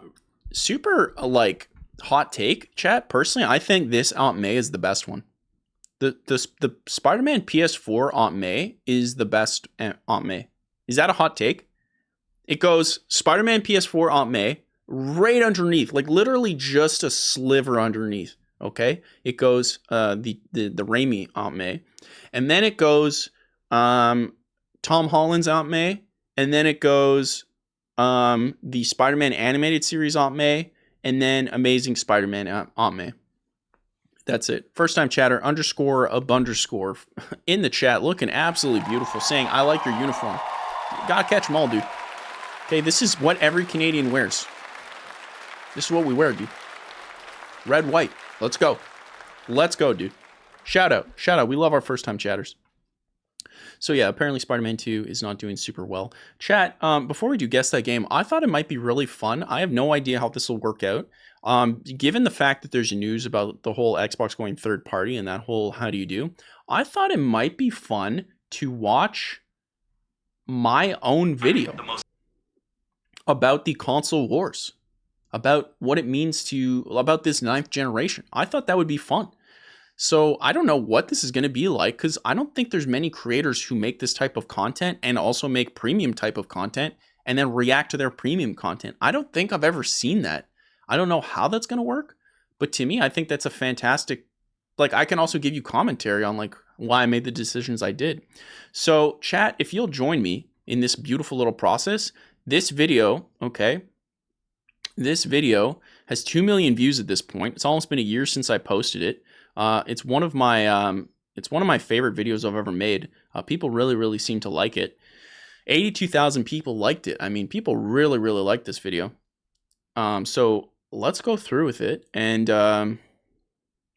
let's have ourselves a nice little how do you do, shall we? A nice little how do you do. I gotta remember where. Hold on. Defying gravity, shoobity boop boop, ba-da-ba-dee ba-da boop ba boop, gravity. You know what? I think it's probably fine there. Keeping my camera there. Okay, so let me play this. We'll put this on the old 1080p premium HD. Okay, Goose doesn't really miss a beat when it comes to the old community. So chat, play your greatest hits. I'm curious to see what it'd be like to play like the iPlay Everys. I don't know what that'd be like, because React usually has like a dramatic amount of like additional time, but we're going to find out what it's like. So this is what happened to the 9th generation, created by one of YouTube's greatest up and coming creators. I'm really excited to see this video. We've designed the most consistently powerful next generation console. And we built state-of-the-art platform technology to allow every developer to realize their full vision. Didn't really happen, did it? Where are the games at? Where are the games? Where are the games? It's dry. Where are the games? I kind of keep waiting for them to do their thing. I don't see anything. These are Dude, the easily the editing. most pointless upgrades I've ever experienced. What is the point of buying a console if you can Lord just make Voldemort. a PC? If you're gonna have everything on PC, why not just buy a PC and abandon the console? Where are the games? Where are the deadlines? Where are the projects? Where are the teases? Like, it feels weird that it's like, Why buy consoles? This is still true. These consoles feel like they're like, what are we doing? What are we doing? I'm on my PC 24/7. I have an Xbox Series X, PlayStation 4 right over yonder. I am really curious to see what the guy who made this video is going to say about this, because I confirm with this. Now comes the fun part. We get to see how the development community takes advantage of that feature set. Something's happening with video game consoles. Couldn't agree They've more. changed from machines people couldn't wait to get their hands on to machines people couldn't wait to forget. And after weeks of digging, I boiled down every problem the 9th generation has down to 3. Dude, so let's break incredible. them down, starting with the most obvious of them all, the games. What? Who is... Now, hold on a second. He's wearing what I'm wearing. This man's a phony. Disgusting. Let's see what he has to say. Okay, the games. Talking about the games. You see, every console generation is measured by one thing and one thing only. The games. The 360 had Halo 3, the PlayStation good. 3 had Uncharted, and the Wii had the Wii Sports tennis game that broke all of our TVs. Oh, jeez. But unlike the previous generation, Real quick though, like on a serious note, if you broke your TV with the Wii remote, you need to stop playing games. You need to put the Wii remote down. You need to look yourself in the mirror, and you need to have a real chat with yourself, okay? Because that strap was not necessary. You got a problem. Okay, you got some sweaty hands, you need to change your diet. You got some sweaty hands, you need to change your diet, dude. the PlayStation 5 and Xbox Series X technically have way more games than any other console in history. Every week. You know what's super interesting about this? Chat, look at this. Look at this. This is something like not a lot of people can tell. This video is shot with an iPhone 15. It's shot with an iPhone 15 Pro. Okay, this is the first time I shot a full video with the iPhone 15 Pro. And what's interesting is when you shoot with an iPhone 15 Pro, the difference between using something like that and using a professional camera is you see like behind me, like right behind me, everything's a little bit blurred. That's called bokeh. And that's something a camera can do. And then the higher I increase my aperture, the lower I decrease my aperture, the more blurry this will get. Now, with the iPhone video that I did, that was not a thing. Everything was in clear focus. So if you see right here, to make this look a little bit more premium, look right here. You see that little line right there? You can see my monitor is extra crispy, and then you can see the blur. So what I've done is literally cropped myself out, and then I blurred the background just to make this look a little bit better. And I remember I told a few creators that I was like, yeah, I did this with an iPhone. They were like, what? You shot the entire video with an iPhone and it has 2 million views. I was like, yeah. They're like, how? But how? And I was just like, YOLO. I just wanted to make this video. I had to get it going. I didn't have the camera set up I needed. The camera kept dying. And nobody even, not one comment on this video ever even mentioned that, ever. So, you know, when people talk about like, oh, you need all this fancy equipment, I mean, straight up, it's just a camera, iPhone, and then I had like, this microphone is connected to this PC. You can see the USB is right here for this microphone. It's connected right into this thing. And this is the cheaper Shure MB7, I think, or whatever it's called. MV7, that's what it is. And so I'm using that, and right behind me, that's being recorded with Audacity. And so I'm doing that. It's just interesting how ghetto it is. I don't know if I'm doing the right way. I was just like, yeah, I just want to make this video. Every week, a new indie game releases. There's backwards compatibility for almost any game that you can One of the think of. greatest And games. if, God forbid, those older games didn't play well, then there's a pretty good chance it's been completely remade. So then why does this generation feel like it has nothing? How does that make any sense? Well, the answer starts getting more clear when we look at every hit this generation's had so far. Look at those, dude. There's a problem. When I came up with this concept, let me just straight up be honest with you guys. This clip right here, from like here to a little bit, yeah, you see, look at the giant bump. See in the video? This is clipped a lot. People really like this thing. And I think it's because I took what people were feeling and I made it make sense. Because there's a lot of people who say, it feels like these consoles have no games. Because it does feel that way. Now, literally, there are consoles. So that was the point of this scene. Let me show you all the games. There's games. There's plenty of them. I mean, look at here. This is just a snippet of them. But then I slowly tried to take back the games based off of what we would normally get, which is fully fledged new releases that add something to the console. Whereas these ones are just ports, remakes, and I was really happy how this came out because I thought it was like a really effective way of showcasing the problem. Do you see it? Hold on. Let me remove every game that was made primarily for the previous generation. Now let's remove every game that's considered a better playing experience on the PC. And last but not least, let's remove every remake or remaster of an existing game. The list is dramatically smaller, isn't it? And look, if I'm being honest here, chat, if I'm being honest, hold on. Let me just put this here. If I'm being honest, I forcefully put this to Xbox to give them something. I didn't want the viewer to think I was playing sides.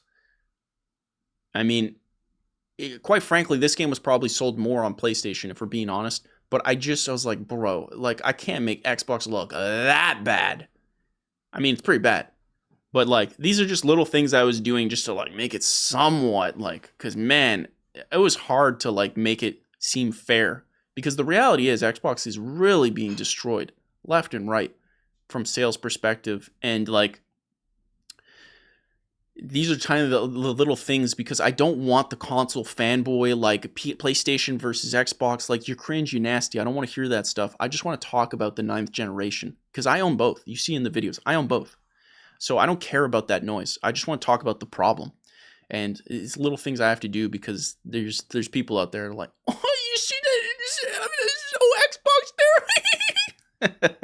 I mean, if these games tell us anything, it's that there's something in the water at Insomniac and we got to protect them at all costs. They love me. But this generation's games are actually a bigger problem than you'd think when we compare them to the previous generations, specifically the Xbox 360, PS3, and Wii generation. For context, the 7th generation of consoles objectively had worse development tools, worse hardware to build games on, less people with skills to build them, and less documentation to learn from. I mean, these consoles released before social media was even a thing. Yet here's the games they released during the same amount of time as the PlayStation 5 and Xbox Series X.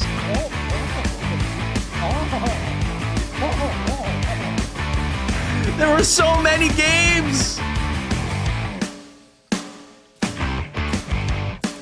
That's pretty wild, right? Let's go, back then, dude. every game was made solely for that generation of consoles without remakes, and you could forget about a PC port back then. I mean, that just wasn't a thing. Because during that time, Steam is... There are a few comments. Let me address the elephant in the room. There were a few comments telling me that there were PC games back then. Buddy. No one was playing PC games except for Blizzard and Valve games. The rest just like didn't run that well over there. You just play it on a console. It was 1,000 times easier, 1,000 times cheaper, and the performance, like, it wasn't a thing as it is today. PC gaming back then was like a niche thing, unless you were just playing Counter-Strike, Warcraft 3, World of Warcraft. Like, pretty much those were the things. You were playing a Blizzard game, you were playing a Valve game. That's pretty much it. That's it, you know?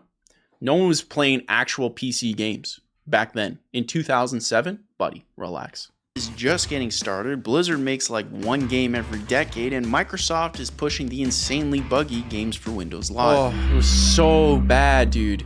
But look, these games technically aren't telling you the full story. While most of these games are critically acclaimed, it's what they did for the You see this right here?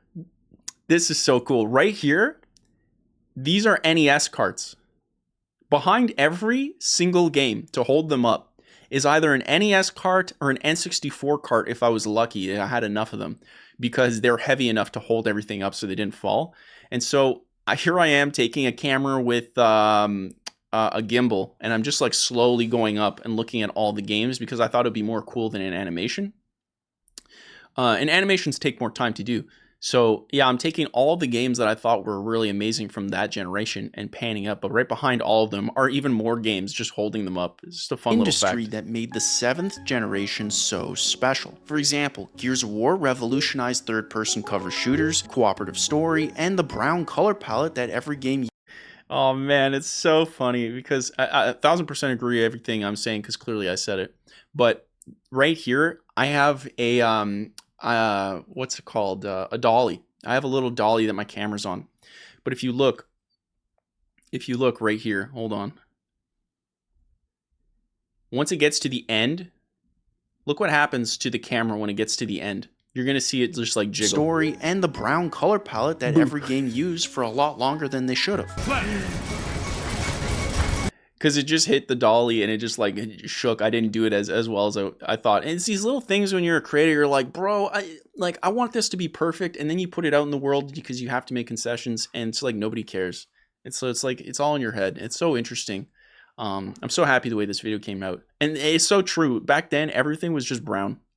Every game, I don't know why. Wii Sports revolutionized motion controls made accessible for a brand new casual audience. Technically, because of the Wii, anyone could play games now. Rest in peace to all the TVs out there.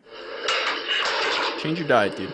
And back then, Call of Duty actually revolutionized FPS controls, multiplayer progression, and 60 frames per second as a... Not a lot of people give Call of Duty the credit there, like that they deserve. Because usually when you say like change first person dynamics on a console, people go... OGs will go GoldenEye, which is wrong because GoldenEye controls horribly. The real ones will say Halo CE because that's the right answer. Because when Halo came out to the console, what it did with the twin sticks is it made it so it basically effectively made auto aim a thing where it was like when you look on the AI that you're going to shoot, your reticle would turn red and it would slow everything down. It would create friction. Right? So then so it would make aiming easier. You could just like, you could flick your right stick and it would just like, it would hit the guy. And when it hit the guy, it would slow and create friction to slow down. And once it got past it, it would go back to its normal speed of sensitivity. That was huge. And Halo really set the bar there for two things. It was like the aiming, that's for sure. Okay, what I just explained. The second thing Halo added that was huge is back then, first person games effectively had like 10 weapons, right? You know, like the old Doom games, like all that stuff, you would literally, your player would have just 10 weapons. And so and that worked fine on PC when you had 1, 2, 3, up to, 0 keys to cycle between all your weapons. But when you got on console, that became a lot to navigate with. So people would create radial wheels, people would do lots of crazy things to help it so you could choose the proper weapon you needed. When Halo came out, Halo was like, you get 2. That was such a huge design choice, and that rippled all over the first-person industry, first-person games in the video game industry. Like, that was huge. And Call of Duty clearly took that and then threw it on another level and said, now we're going to make it so you have ADS. And Halo did have ADS with a zoom-in mechanic on the right stick, but Call of Duty made it feel more natural and put it on the left stick. So you had to hold, and they added this new feature that I don't really think many people talk about because it's just normalized these days. But the idea is snapping. So when I hold the left trigger, it will snap to the closest person that I'm looking at. Like, you can test this if you play Call of Duty and you're looking between a couple people. You can literally just spam the left trigger and it will snap to every single one. So you can do easy shots. Call of Duty brought that in, and that did the exact same thing that Halo did with like the 2 weapon swap on the Y button. Now everybody does the left trigger aim. Even Halo does it now. Like, look, Halo literally does it. On top of that, Call of Duty brought in the multiplayer progression stuff. And 60 frames was a huge thing because, yes, 60 frames was a thing before Call of Duty for sure on previous consoles, but it went away. Specifically, Halo bringing it down to 30. A lot of other games brought it to 30 because that was what they brought it to, and went away from 60 frames. Call of Duty brought it back and said 60 frames is like pretty important. And players kind of agreed. And Call of Duty 4 also added insane multiplayer progression. And I just don't think not enough love is given to specifically COD 4 for how much it changed video game industry. It's a huge game. It makes billions of dollars now. But make no mistake, Call of Duty 4 revolutionized video games, and some respect should be put on its name. Staple of competitive multiplayer. 50,000 people. Also, that line is a banger. Now it's a ghost town. But what's more insane is that the publishers that absolutely dominated in the 7th generation have completely bombed in this generation. Next generation gaming! Warner Brothers was on top of the world with Batman and Shadow of Mordor, but then they release Suicide Squad, a game that nobody wanted. How you feeling, Floyd? Ready to kick your ass? Nobody. Ubisoft dominates with Assassin's Creed, but then launches their quadruple A game Skull and Bones to crickets. Like, that game came out 2 months ago and no one's talking about it. It's already probably half off. Activision revolutionized... Chat, another like behind the scenes fun fact. Months ago and no one's talking about it. It's already probably half off. When I scripted this, because it takes me a while to script and then record and then edit, okay? When I scripted this video, I put that in. It's probably half off. So the game, like, I had no idea. I didn't know. I didn't fact check it. And then when I got to the edit, weeks later, I had to go get the footage. And I checked, and it literally was. My mind, I was just like, Ubisoft has a real problem where they like release at a premium price, and then they literally just stab all their first-time buyers in the back by 2 weeks later, making the game go half off. It is so disrespectful. I don't know how anyone buys Assassin's Creed or any of their games at launch. I just don't. Because you know it's going to go on sale just a couple weeks later. And it's such a disrespectful thing to do to your audience. It's insane. But I just thought this was really funny that it actually worked. That's why I put that little subtitle. Like, it actually is lol. I was looling like you wouldn't believe. Activision revolutionized multiplayer gaming with Call of Duty, a grounded military game. But now this is Call of Duty. You could be the king, but watch the queen conquer. Why is Nicki Minaj in Call of Duty? The war game. Money! Also, Microsoft, you know, the single biggest video game publisher in the world right now. Well, they launched Redfall completely broken, Starfield completely empty, Lionhead Studios completely fired, laid off 4 more companies during the making of this video. You what? And released 3 buggy, incomplete Halo games in a row. People have forgotten what they did to Master Chief Collection. I will never forget that. The amount of hype in the air to play Halo 2 multiplayer again. The multiplayer that got me into online console gaming. The multiplayer that single-handedly made Xbox Live a thing. The multiplayer that was so good, it actually brought features into the Xbox 360's dashboard. A lot of that stuff came from Halo 2's interface. It is history. It's history. And what they did with Halo Master Chief Collection, I will never forget. Like, that just shows you Microsoft's priorities. Could things have changed? Could mistakes happen? Of course. But to let that happen with Halo 2, your Halo franchise. I mean, we've seen the way they've treated Halo. Absolutely disgusting. And it's been like almost 10 years. I will still put in clips about Halo MCC fumbling like that. It was absolutely messed up, and I will never, ever forget that. Never. You can make a brand new Halo CE reboot. I don't care, 343. Rename yourself. I know what you are. I know the type of man you are. Okay? You did this. You did it. And they all hurt. Every single one of them hurt. See? Hurt me. Quite significantly. So here's the $1 million question, if not $1 billion. What the heck is happening with video games? Well, you see, the simple answer that gains a lot of social credit these days is making games is hard. Making games is hard. Making games is hard. Making games is hard. Making games is hard. Making games is hard. Now, using my... I'll be honest, this got cut dramatically. This scene got cut dramatically. I get insanely triggered by some random journalist who's never programmed a day in their lives saying making games is hard. I'm not saying it's not hard, but you don't know. You're just talking. It's optics. Making games is hard. Sympathize with me. Buddy, you've never programmed a day in your life? Just don't say it. Just be honest. I've programmed for years. I understand. I haven't made a game, but you're not seeing me say it. Like, I've never done it. So it's just so insanely cringe. I had to cut that down because it was getting hostile. I try to keep my videos like streamlined to the point, and let's not attack anyone. And so I cut that out. But it really bothers me. That making games is hard scene was probably a minute, and I cut it down to like what, 10 seconds. Making games is hard in the chat. You disgust me. Personal experience in the software development field. I've been doing it for like 10 years. I can't argue that the process is difficult. Based take. Based. But I can argue that these companies seem to have no idea what people actually want to play. And when we look at the games through that lens, we can start to see why we're getting so many remakes of games that were so successful before, so many live service Destiny or Fortnite clones, and why so many games are made for the previous generation with a higher install base first instead of the new consoles we spent $600 of our hard-earned Canadian money on. They weren't cheap, guys. Maybe we start building for them. Just throwing that out there.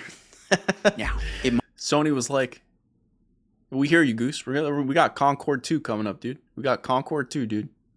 Concord didn't work. That was our answer. We had a live service God of War game.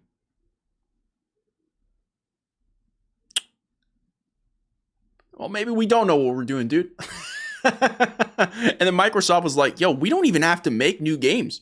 We could just like release them on every other platform. That'll work.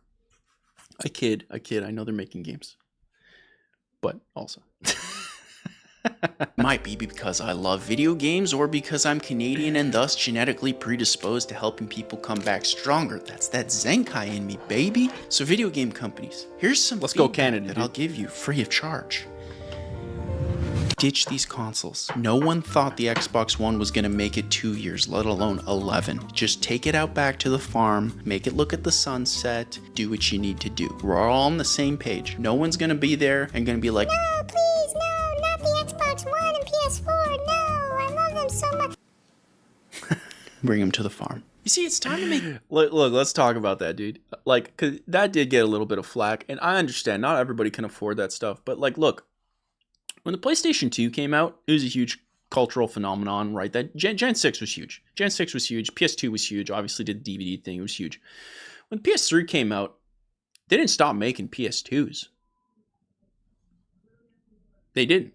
In fact, the PS2, I think, went on to continue to be made until like 2010. Like, it was a long time. Maybe 2013. The PS2s have still been selling.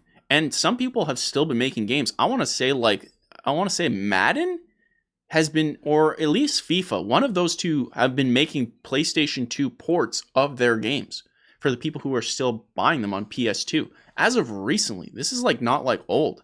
This is like recently. So my point wasn't like, hey, like kill these consoles and then no one gets to play them. My point was just like, dude, like let's move on. Let's make the new things. And let's try to get people on the new stuff so we can have crazier experiences. Like, because if we're holding back with older consoles, we're not trying to push the envelope, which that was what was so fantastic with the PS3 and 360 and Wii era, because each of those consoles were so radical in their own separate ways, right? You know, PlayStation 3 had the cell architecture. The Xbox 360 was really pushing these online services. And then the Wii, obviously, with the motion controls. There was no time to focus on the past. It was like, let's push forward with the future ideas and let's see what sticks. And what they did from that is create revolutionary products, right? We got Assassin's Creed, right? We got COD 4. We got Wii Sports. We got Mario Galaxy. We had so much new innovative stuff that came from there. We had Batman Arkham Asylum. We had Mass Effect. Fallout 3. There's so much stuff. Skyrim. So many things came from these new innovations. Gears of War. And I don't think you get that by constantly having to make sure that the back can still play the new stuff, you know? And that was my point. Let them go. Let them go. People will catch up if it's good enough, right? Like, I don't know what we're doing. Because at some point, when do you let them go? If we're going to say we hold on to everything forever, and we constantly support those consoles. Like, when are we going to let them go? Like, we're going to get the PlayStation 6 and Xbox Series, you know, whatever name they're going to give it. They're going to give it a stupid name. But, like, are we going to still support the Xbox One and PS4? Like, when do we say no? Because that install base will be dramatically bigger. Just the idea of, like, buying new consoles, like, that's the biggest one. And you've supported it the longest. It will be the biggest. So what are we doing here? Something to think about. I'm not saying I have the right answer. It was just a different perspective. Games that people actually want. We're talking a non-live service Batman game, an Assassin's Creed Black Flag 2, an actually good Halo game. He's fun. I like him. Or just look at what's popular in the mod scene and you'll get a hit. It's actually surprising how little companies do this. It really is. It worked for Dota, it worked for Team Fortress 2, it worked for Battle Royale, it worked for Counter-Strike, and all the gaming companies are like, we should make a Fortnite or a Destiny clone. Suicide Squad. Hey, this guy's onto something. I like this guy. This guy's nice. He's got a good looking smile. He's a little too red. A little too much red for me. I'm not a big fan of red. The color red's, it's not my color. But I will say this. The mod scene is an underrated gem. I've been saying for multiple, like, you know, every Goose Morning Live, we pretty much talk about this at some point or another. The idea is video games cost too much today. Now, you have two options when that is the problem. If video games cost too much, you got two basic options. You reduce the cost of video games, or you find out ways to make sure that the high-risk project you're working on will bang. So you either need guarantee or you need to reduce the cost. Those are your two options. Like, at the end of the day, those are the options. So what do? You go and see if that's possible. Can we reduce the cost? Now, in the AAA space, especially in North America, they're spending money left and right. $300 million for Spider-Man 2 literally makes no objective sense to me when the map is New York again. The Spider-Man is Spider-Man again. You know? And they made Miles Morales before that, so it's like they're constantly reusing assets. They are bumping them up. They're doing new stuff. But, like, let's be honest. It's not remaking a brand new game. Okay? It's just a new story, new characters, but it's like it's the same place. And we're okay with that. But $300 million makes no sense. Okay? Now, at the other end, gamers, people who play these games, like, the developers are not doing them any favors because they're not sharing transparent information to help us understand why this is $300 million. So let's say, point number one, we can't reduce the cost of games. Fine. Okay, sure. This means you have point two. You need to make sure that your game, okay, whatever, pick a game, Halo, Doom, Gears, Forza, it doesn't matter. Okay, Ghost of Tsushima, it doesn't matter. Your game needs to be guaranteed to win for $300 million. It needs to make more. Okay, let's say you want $1 billion. How could we guarantee your game, if we spend $300 million, how can we guarantee your game will make $1 billion? We need to guarantee that the idea is hot. People will go all over, they'll go crazy for Cuckoo Puffs for your game. Okay, perfect example. People loved Overwatch. It was an overnight sensation. Overwatch objectively was huge. People do not like Overwatch 2. Okay. Now, do people not like hero shooters or people not like the direction hero shooters are today? Well, let's put that aside. Do people like Marvel? Objectively, there's like no Marvel games and people love them all. Okay, they love these characters. It's easy win. Could we combine them and make our own and just make it like Overwatch 1, not Overwatch 2? Could we do that? Okay, that's an easy, like, the test is guaranteed to bang. And so Marvel Rivals comes out and is dominant. And to go back to the mod thing, this is where mods come in handy. If you have a mod that is so undeniably popular, given the bunch of obstacles in the way to make that mod popular, right? This isn't your average Joe Blow, going on the game, looking up mods, downloading the mod, installing the mod, playing the mod, right? This is a hardcore person. If you have a huge surplus of those type of people, that idea is hot. Dota and Warcraft 3, red hot. It was played forever. In fact, developers, if you go into Warcraft 3 and look at the game mods that are still being played to this day, DBZ Tribute, Kodo Tag, there's a lot. Line Tower Wars, there's a lot. They're so hot that they lasted past the game dying. They've kept the game alive. That's a game idea. Make that game. Just make it AAA. You've tested the waters in this. You've made your 300 million game more guaranteed to be profitable than had you just been like, I'm going to make Prince of Persia without the prince. Buddy, what are we doing? What are we doing? What are we doing? You know? And then this same concept has been used timeless times. Valve's whole thesis is that. Like, that's where Counter-Strike came from. Like, all that stuff comes from that. Battle Royale, PUBG, there's an Arma 3 mod. I remember seeing Lyric on Twitch play Arma 3 Battle Royale before it was popular. And then you just slowly started seeing games copy it and make that into a real game. You got H1Z1, you had The Calling, obviously PUBG, and it just kept growing. Then Fortnite copied PUBG, and then boom, we have this thing. You can do these things. So rather than start off with your game costing $300 million, if you're saying that we can't reduce the cost, maybe you make all your games be compatible with mods and you make mods yourself. You make the mod for free. You just put in a team of devs, let them have like a free couple weeks or two. This would be so good from a dev culture perspective as someone who's worked in that place. People want two things in the workforce. They want autonomy, they want recognition. Autonomy meaning they get to do something they want to do. They get to provide value to the company the way they want to do it. They have their own vision. Number two, recognition. You recognize the work that they've done and you support them. Giving people autonomy is like a guaranteed way they're going to create something crazy. Do it in a mod sense, see how it does, see how it performs. Oh, it's exploding? Make a full game. Look, I'm just some guy who kind of looks like a Pokemon trainer, okay? I'm not this handsome individual right here. Quite frankly, this guy's got a lot of good stuff saying. Let's hear where he goes from here. Why? Money! But unfortunately, the lack of next generation games is just the first problem. Because these consoles make playing games kind of difficult. Dude, how is my timing that bad? How? That still gets you, dude. So let's say you get a brand new console. Here's a simple question for you. What should it do? It sounds simple enough, right? It should play video games, of course. But there's actually something else that I'm sure you'll remember after this. Now, if you didn't play the GameCube, then that just didn't work. But if you did, it's just one example of the magical experience a console can actually give players. And in every one of your favorite consoles, you'll find a similar experience when you play it for the first time. But what about the Xbox Series X? Oh, it's just an Xbox One, but I guess it's faster now. 600 Canadian dollars faster, I guess. And I guess my $600 wasn't enough to cover the ads either.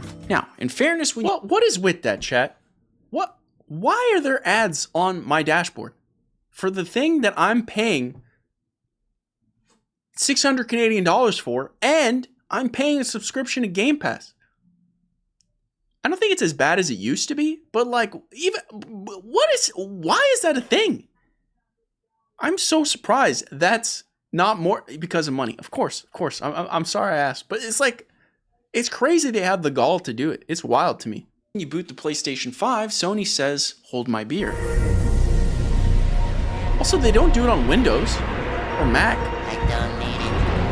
Oh yeah, I don't need it. Sony cooked, dude. I don't need it. God, that was like every single PlayStation merged into one super PlayStation, and I loved every second of it. But look what happens when I pop in an extremely expensive 90 Canadian dollar next generation physical game from this incredibly sad and empty plastic box into each console. The game needs to install gigabytes of data or download larger and larger patches before you can even get a chance to play. So then you think to yourself, well, okay, I guess while I wait the mildly frustrating 30 minutes for this game to be ready, I could just, play one of the digital games that I already own. But then you find out that when you do that, the network speeds of your consoles are dragged into the frozen depths of HE double hockey sticks. So then you think, fine, okay, alright, I'll just play another game today and take the hit on the network speed so I can play the new 90 Canadian dollar next generation physical game from this empty plastic box tomorrow.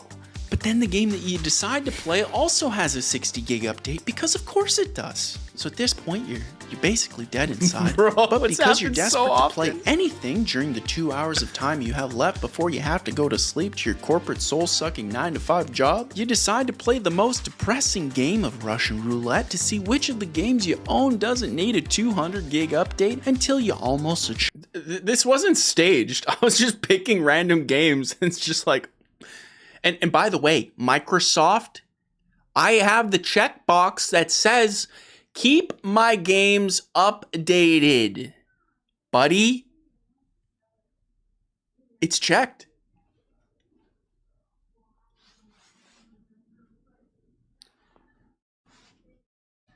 It's checked, dude.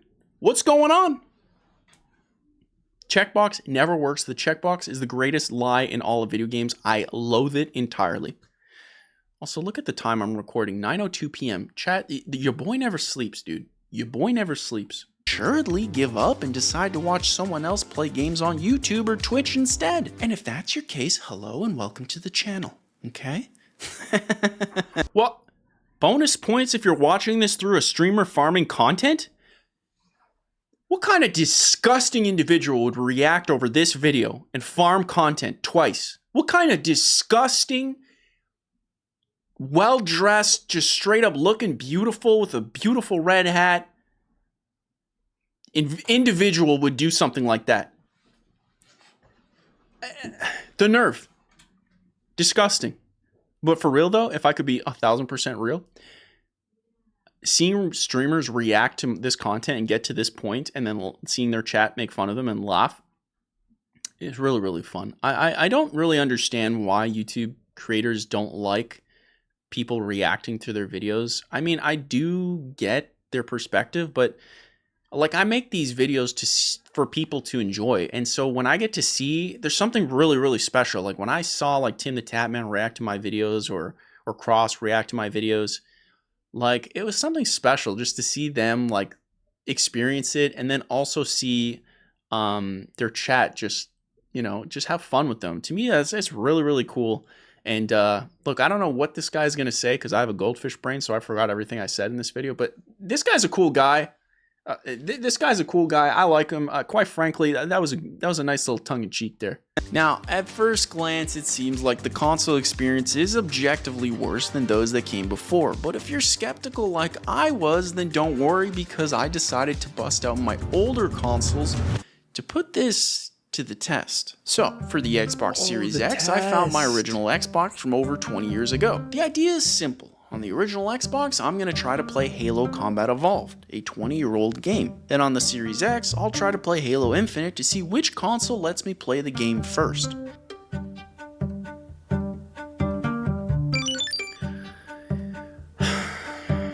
It's so depressing.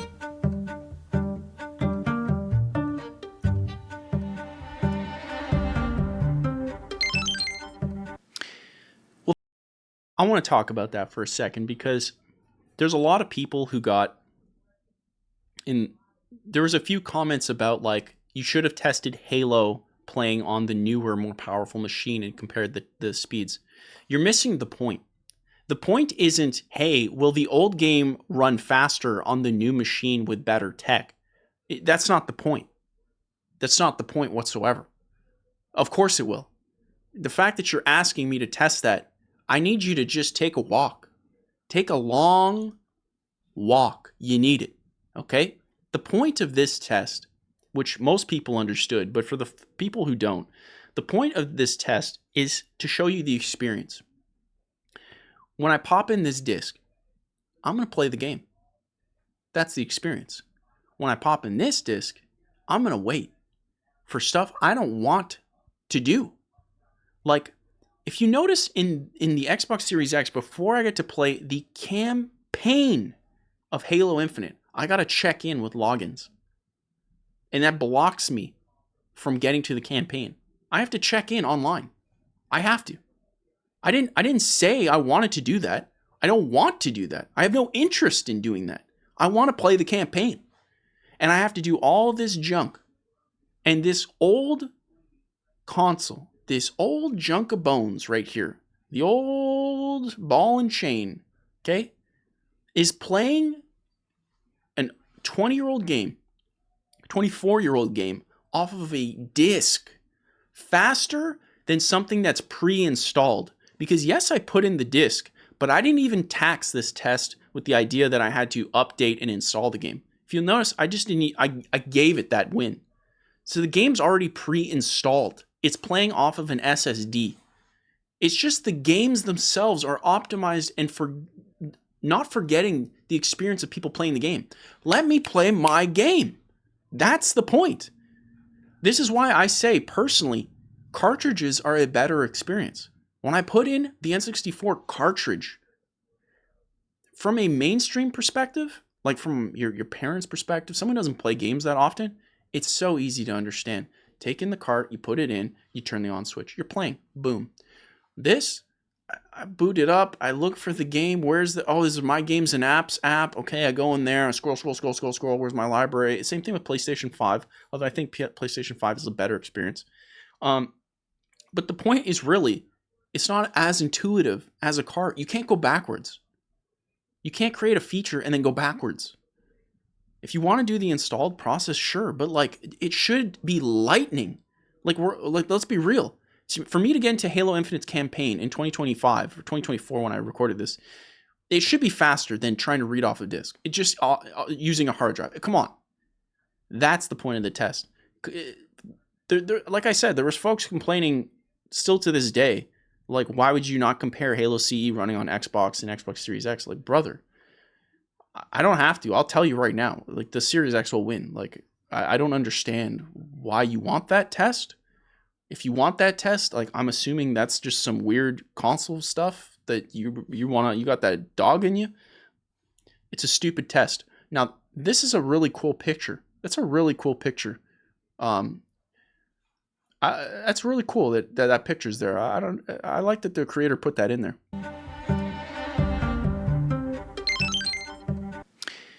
Well, that's depressing, but you might not be convinced. So I repeated this same exact test with the PlayStation 5 and the PlayStation 2. On the PS2, I'm gonna play Ratchet & Clank Going Commando, and on the PlayStation 5, I'll try Ratchet & Clank Rift Apart. So this test was really interesting because even with 4K graphics, Insomniac somehow loaded Ratchet on the PS5 in almost half the time. But unfortunately, and yet these comments missed this part.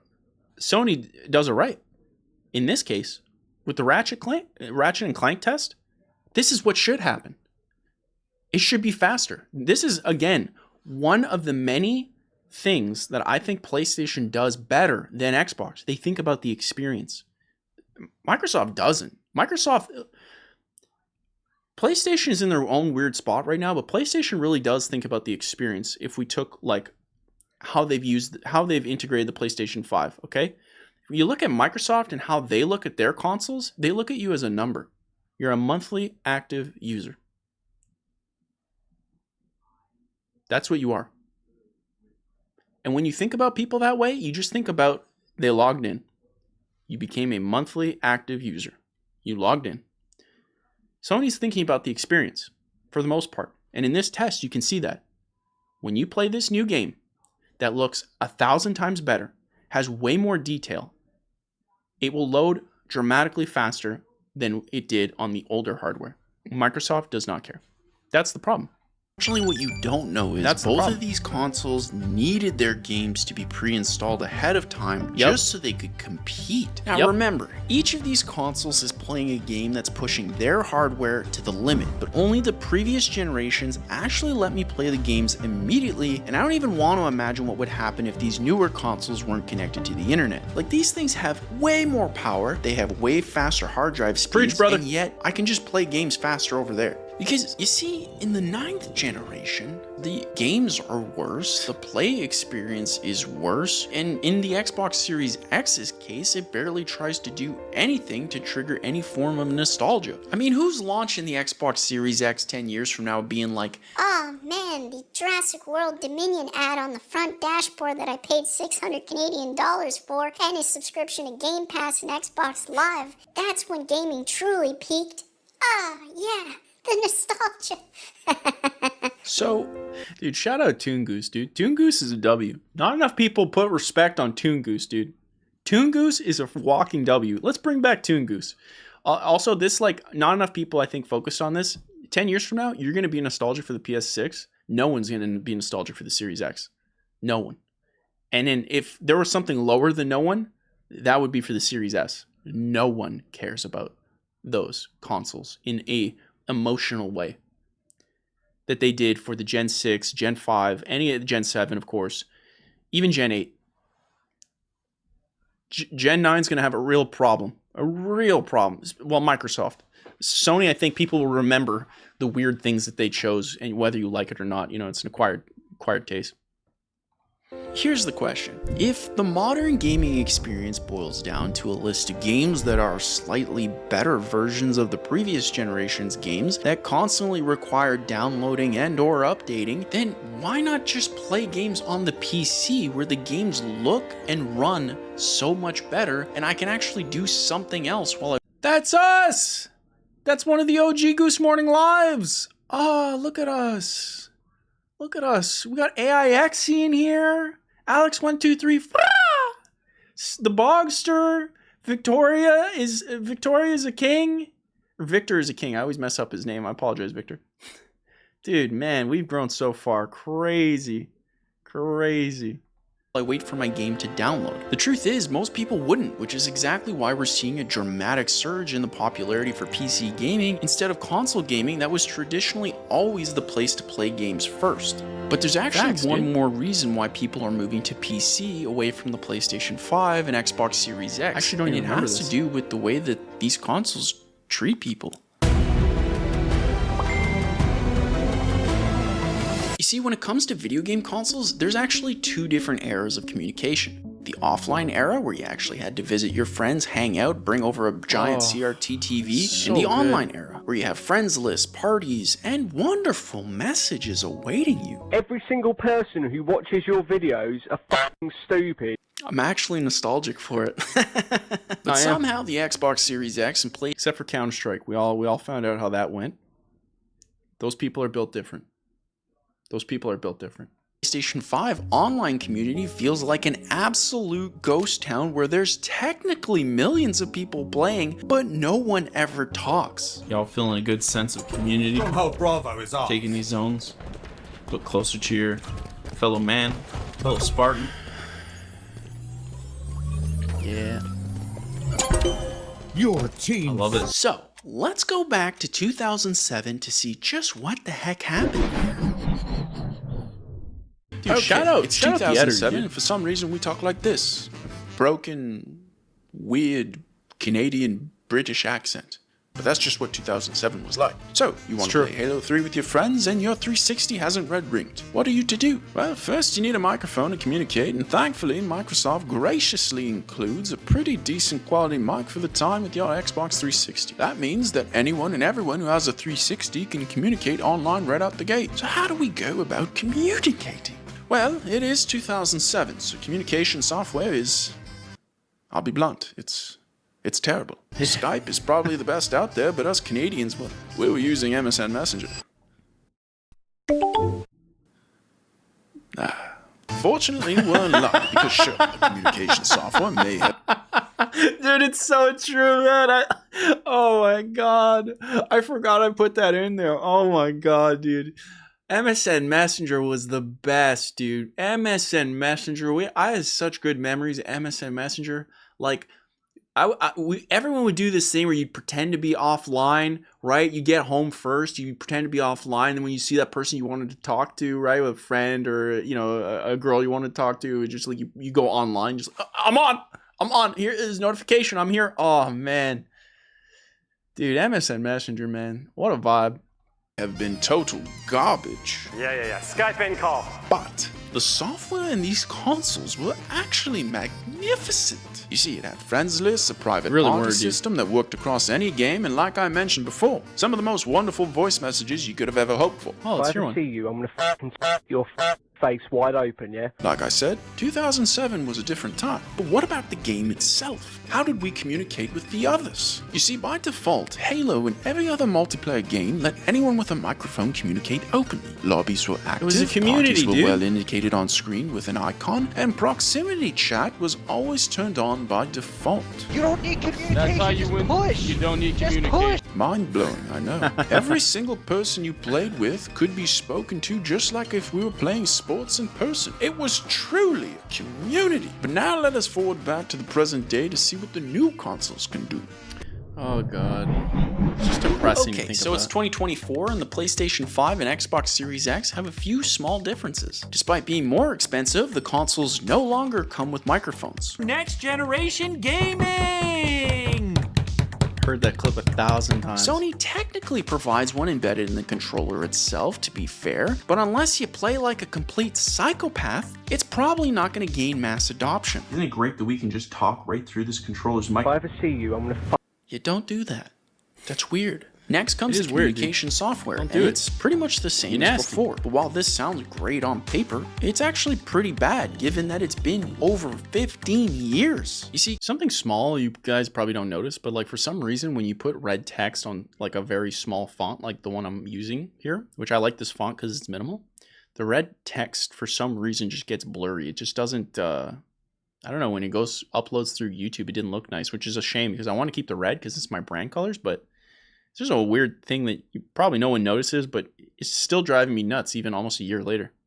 Companies like Discord have streamlined the way players communicate, and the consoles really haven't tried to keep up. The only innovation I could think of was that the consoles did technically add Discord integration, but in fairness, using Discord on a PC or a phone still feels infinitely better than the watered down version we get on the Xbox Series X or PlayStation 5. It's true. Like, I just use my phone. Or you know what I'd probably do is I just go on the PC instead. But okay, what about the games? not wrong. How are they handling communication 15 years later? Well, let's use Halo again as an example to showcase the 15 years of innovation. And the reason I use Halo is because, quite frankly, Halo 2 and Halo 3 were revolutionary for really promoting communication within games. Each of these games kind of pushed things forward. Proximity chat, Done fucking talking, dude. On the pit I'm game, done dude, talking, on the dude. pit- pre and post game lobbies, that all kind of Classic stemmed Halo from the people. Halos. Messaged me, he's like, dude, it's like 5 a.m. where you are. Go to sleep. And I just replied with Halo 3. It Yo, no longer facts. has pre and post game lobbies and hasn't for over a decade. It no longer has proximity chat. It does, however, support text chat between console and PC crossplay. So that's cool. But they what? Dude, why you add text chat and then block everyone from talking to the other team? What is with these gaming companies and full-on censorship? Here's the thought. When you launch the game, do you want to play open or closed? Make it a choice. I like playing with other people and talking to the other team. It's fun. Sometimes you get some crazy things. Yeah, sometimes you get some rude boy. I mean, we played Counter-Strike last week and we got a lot of rude boys. But whatever, dude. It's fine. Let me choose. Like, don't force me to never talk to people ever again. It's so ridiculous. Yeah, as a software developer, the one of the first core lessons you learn as a software developer is never take away choice. You always give a choice. You can make the default beginner path, but always add an advanced mode for people to make the choice if they so choose, the power users. For the main demographic, you set the settings to offer the best experience. For the ones who don't want that experience, the power users, you always give them options to make the choice. You never take away that stuff. Moderation, look, you don't need moderation. People are adults. They'll do it. Like, it makes sense the way it is if that's the default. Sure, I get that. The kids are playing Halo. I get that. That's fine. But if I want to go in the settings and turn that on, I'm saying I don't need moderation. I'm fine. I can see this stuff. It doesn't bother me. Let me do it. Like, let me be the judge of what I can take. Who are you to tell me that I can't take this? Then you have to have the conversation of just like, what am I doing to the community? Because when you take the thing where, like, for instance, on the Xbox Series X, Xbox One, and even PlayStation 5 has the mic built into the controller, but when you take away the microphone from the console, which the 360 included a mic, and that was huge. When you take that away, you effectively say the default is no talking. And so you've increased the barrier to entry for people to want to talk. Now, when you have a PC, that barrier to entry, it's implied you have a mic. It's a PC. Like, you're going to be working at your PC, you're going to be on call. There's a high probability you have a mic. On consoles, there's a very low probability you don't have a mic, that you have a mic. And so the experience is tarnished in a way. And so you got to be able to work with that, because a lot of the fun of these games, there's a lot of people who met some good friends of theirs. There's a lot of people who got married through these games, through World of Warcraft, through, Halo 3. Like, a lot of people meet each other through this stuff, right? And you just deleted that. You've made that effectively almost impossible to happen. And that's a shame. It wouldn't be a problem if you could actually behave. Look, I think you're right in one aspect, Knightley, but on the other hand, like, there's a famous story, right, about the story of the scorpion and the frog. I bring this up a lot with my friends, but, like, there's a famous story about the scorpion and the frog, where, like, the frog is about to cross a river and the scorpion wants to cross the river. So the scorpion says to the frog, "Hey, I want to cross the river. Can you give me a ride?" And the frog says to the scorpion, "I'm not going to give you a ride. You're a scorpion." The scorpion goes, "What do you mean?" And the frog goes, "Well, you're a scorpion. You have a stinger. All you're going to do is sting me. You're a scorpion." And the scorpion says, "I would never do that, because if I stung you, then we would both drown. So there was no reason for me to do that." And so the frog goes, "I guess that makes sense. Let me just put you on my back and we'll go across the river. That makes total sense. Okay, let's do it." And so the frog takes the scorpion on his back across the river. And they get halfway through the river when suddenly the scorpion stings the frog.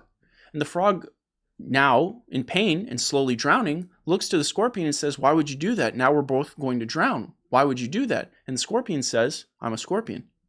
And that's the point of the online functionality. There are scorpions. They'll never go away. Ever. So why would you, because of 1% of the community, why would you ban the feature entirely? There will always be scorpions. The lesson isn't ban all scorpions. The lesson is learn to deal with the scorpions. Acknowledge what's a scorpion. Don't play with them. That's it. Just mute that one person in the game. Make it very simple. But there'll always be scorpions. It's just a fact. To assume otherwise is crazy. So you have to live your life assuming there'll be scorpions, spot them, and then learn how to deal with them, rather than let the developers take that control away from you. Because there's a lot of lessons being learned by dealing with scorpions. As horrible as it is, some scorpions are going to treat you in ways that scorpions only can, and you're going to learn a valuable lesson, and you'll never make that mistake again. It's a really interesting discussion. It's probably too big for this video, but yeah, I just don't think devs should take away that response. Like, just, you offer choice. Let people do it. They completely block all forms of written or spoken communication with the enemy team entirely. And unfortunately, every game seems to have seen that and decided that rather than figure out a system that works for different communication styles, yeah, it's just easier to block everything completely so no one gets hurt. What you just said is one of the most insanely idiotic things I have ever heard.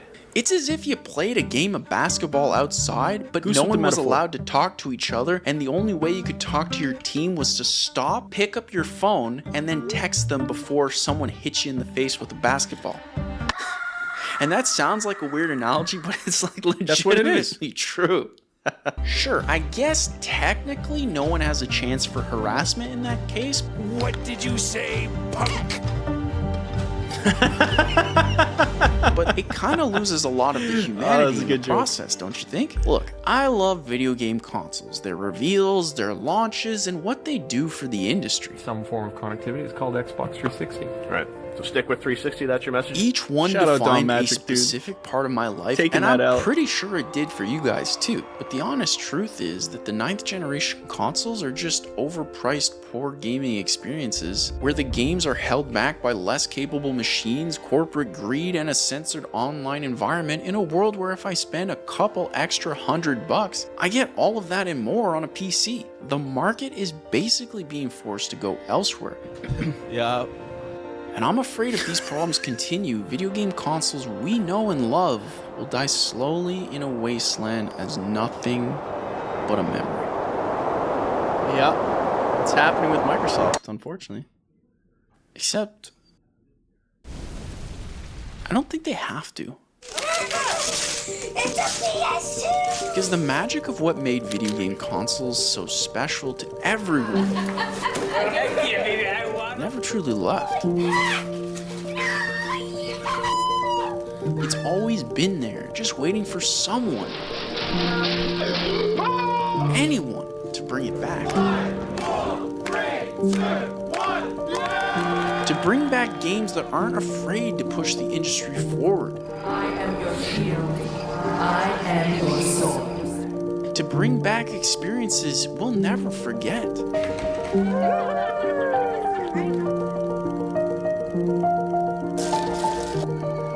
And to put players first as a community anyone can play in. Am I here? If you haven't left yet, I would advise that you sprint.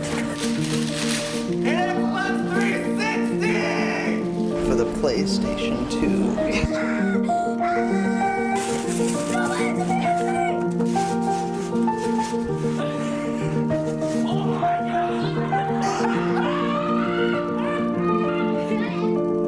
And it's on.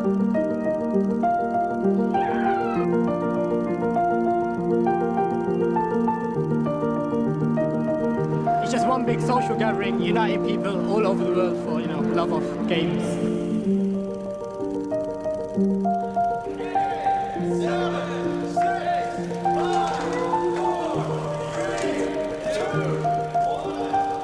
Are you excited? I am now. Like I wasn't before, but like seeing this. I hope you enjoyed the video. You're beautiful, you're goose-tastic, and as always, keep it cute. Hey, can anyone hear me? Stop talking through the controller. You're an absolute psychopath, and I despise you. Dang, dude. Dang. I hit myself with that. The feels. Man, I hadn't seen that in a while. That's crazy. Dude. And that's kind of the stuff that I talk about, like with Microsoft going third party and all that stuff. It just, there's something special about opening a console, dude. And do I wish more people get to play the games? Yeah. But something special about that, and I just hope we don't lose it. Hope we don't lose it, because that's a pretty cool thing. Made a lot of people happy. So we'll see. Crazy video. Hopefully that guy does well. He's at 82,000 subscribers. Crazy. Crazy. Fun fact, when I made that video, I probably cried like 17 billion times making that video. Teared up, got me every single time. I was wondering if it would get me on stream. Definitely had some feels. But yeah, it's kind of the big bummer when people do react streams to that video is they AI audio out the mic, they use AI to remove the audio because of copyright. But like, I always look forward to that point because I just want to see how they react to that, and it's always ruined. So thankfully, because it's my content, I can just watch it, and it was cool to watch it with you guys. Honestly, that was a really cool thing. I think maybe we'll watch more of my content together. I think that's fun. And also it's like a nice refresher to see what I did well and what I didn't do well, and then I can share some behind the scenes with you guys. I think the 9th generation's in a weird spot. I don't know if it's gonna get better, but I hope someone looks at the things that I brought forward in there, and I hope someone brings in real competition. I think that will be a giant win for us. I personally want another console manufacturer. I think a fourth console maker would be huge. Someone just stirred the pot. And yeah, I look forward to see more from this creator. I think he's got some cool stuff. I just wish he'd make content faster, dude. What's he doing, dude? Dude's lazy. It's not my content, it's his. That's what I'm saying, dude. It's actually mine now. I've just farmed that creator's content. Get farmed, dude. Get farmed. That's a YouTube video now, dude. Get farmed. It's a brilliant video. Thank you so much, William. I appreciate that. By the way, William, Knightley, Totes McGoat, all you little rascals, Matt is epic, Exec Pill. I'm so sorry. I'm so bad at reading names. I'm so sorry. Shout out to you guys.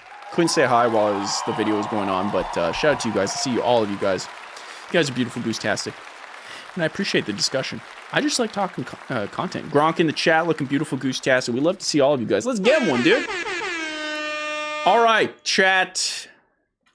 We've done the deed. Quite frankly, the deed has been done. And if we were to deed the done, the deed of the done deed, then we would deed the done of the deed. Which means it's time for one thing. But before we do the thing that we're supposed to do, indeed the do. And I'm not having a seizure. You are. You should go to a doctor right now. Chat. I need you to say the word. But before we do, can someone send me a text of speech and say something nice to get us started? Someone tell us. Give me something delicious. Somebody send me something. Send me a beautiful how do you do, or give me your thoughts on the ninth generation. Let me hear it. Give me some goods, dude. Someone send me something. Just a virtual hug.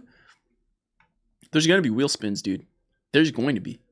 Oh, there will be, buddy. Oh, there will be, buddy. Let me prep some stuff here. Let me prep the wheel of doom. And while I do that, quite frankly,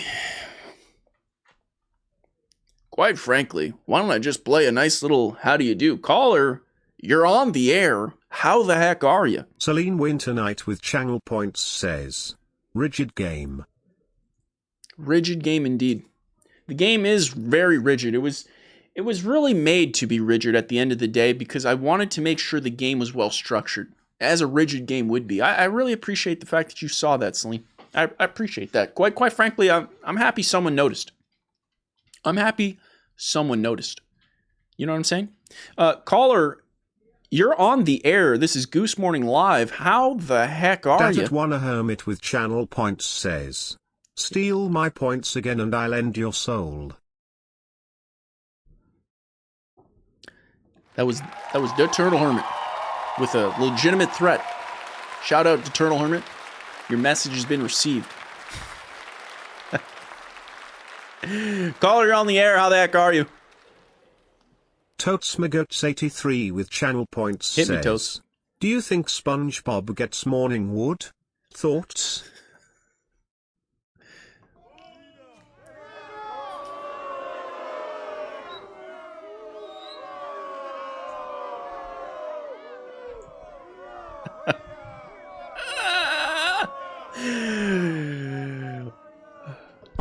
I'm sorry? What did you say? What did you say? Man's banned. Get him out of here. Caller, you're on the air. How the heck are you? William _ McKinney 82 with channel points says, let's hear it. Time for another episode of Colongate. Now hold on a second. Hold on a second. Okay? I would never do that. Okay? I would never show you guys the inside of my colon.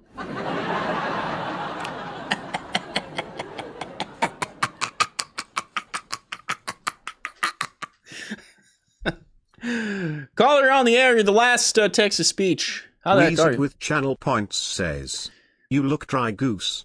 That's the last of my channel points. Whoa, we went through the channel points already? I look dry? Like I need a Canada Dry? Actually, yeah, let me quickly make a coffee. And let me give you a quick demonstration. Actually, before we do that, let me give you a quick demonstration of what we're dealing with right here. Okay? Let's give you a demonstration of the wheel before we play the game that must not be spoken. Are you ready? We have the official Wheel of Doom.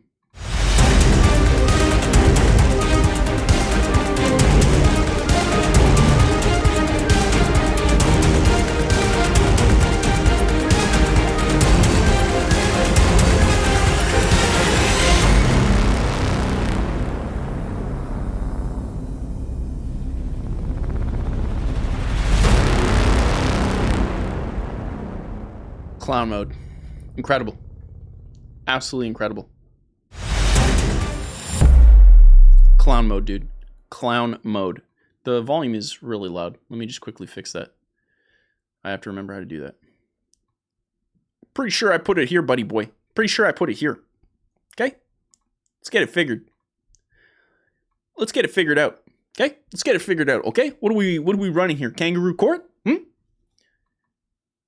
What are we running here? Kangaroo court? Whoops, that's the wrong thing. All right, chat. Hit me with some inspirational love. I'm gonna quickly go to the little goose's room, and I'm going to make a coffee, and then we will play the game that shall not be named. Okay? I'm putting on inspirational music, so I want inspirational text to speech by the time we get back. That's what I want. I'll be right back. You say nice things, chat.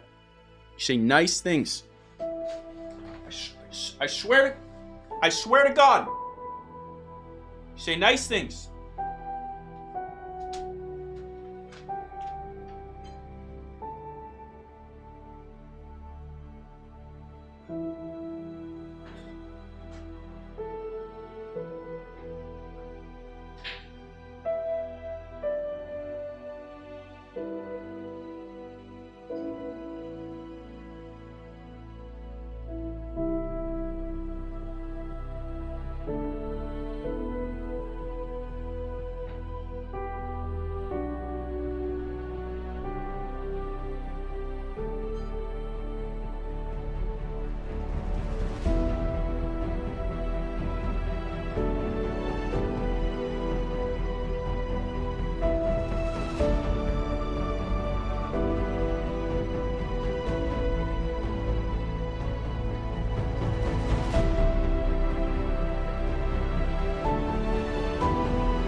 Hey, what happened to my music?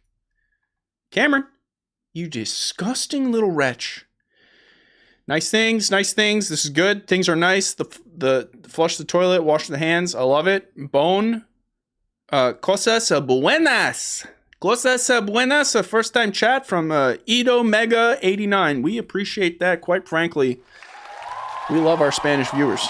Yes, we do. All those wires. How dare you? There's no wires. Poutine is mid. Anyway, it's mid. I'll be real. Poutine's mid. Also, chat. Can I get a morning? Morning. Morning. Morning. That's the new theme song. That's the theme song. Do you guys like it? It's good. Oh, that's nice. That's nice. Morning. Let's do this thing, shall we? Let's do this thing, quite frankly, the only way that we know how. The only way that we know how. It does not have milk. I drink it black. What happened to the old wireless headphones that had infinite battery life? They're just here. I just like wearing my hat because it fixes like my hair. My hair's all like floopsies. I got floopsy hair right now. It's floopsy. It's very floopsy. See? You know, I gotta get a haircut. That's the real answer. I got like my anime look.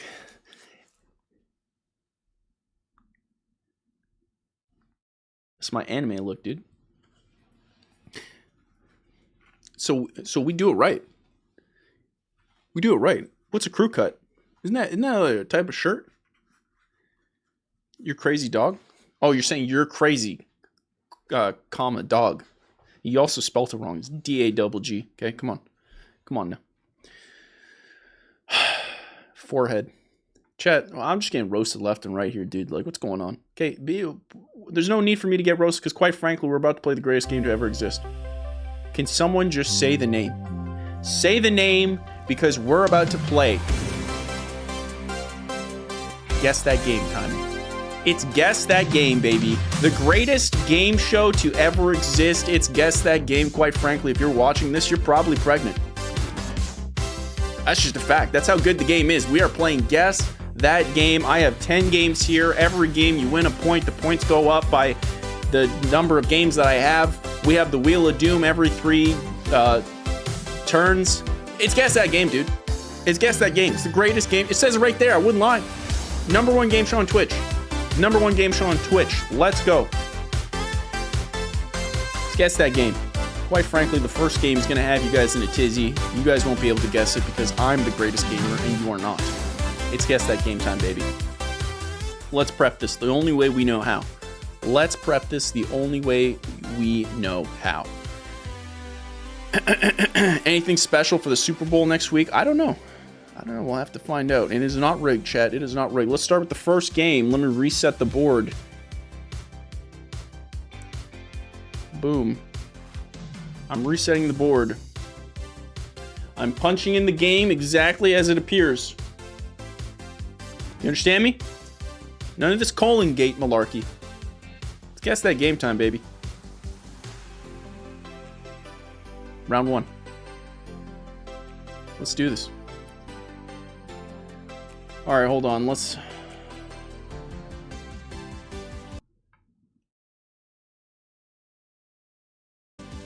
Sorry. Sorry, got distracted. Chat, it's Guess That Game type. Bro, what is happening, dude? It's Guess That Game time. I have the first game of 10. Quite frankly, there's a theme with these games this time. This week I've decided to do a little bit of a theme, and I'm very excited to see if you can guess them. Cameron is automatically tracking your points. We'll find out. The first game, allow me to start with the first hint. Cameron, stop the music. Because I'm about to put the first hint. I'm about to do it. I'm about to do it. For real? It's about to be done. The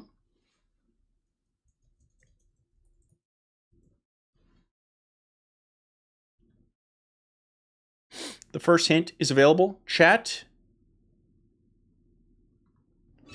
I wish you luck.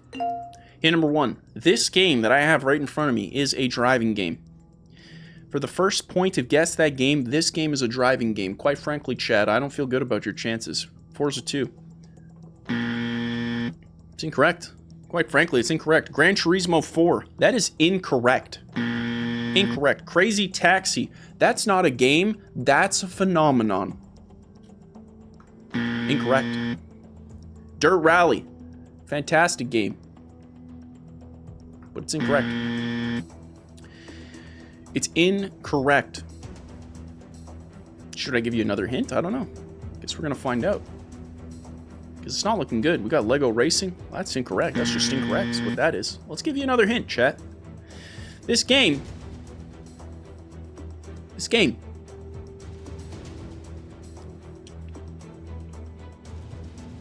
This game. Hint number 2. This game released on the PS3. Racing game released on the PS3. Midnight Club 3. Look, buddy. You're right, but you're also wrong. Wacky Racers. What'd you call me? It's incorrect. Holy smokes, we have a winner. Hold on. We have a winner.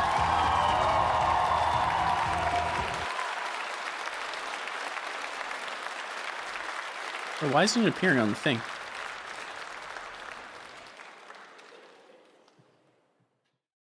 Shouldn't it? Oh, it is. It is appearing.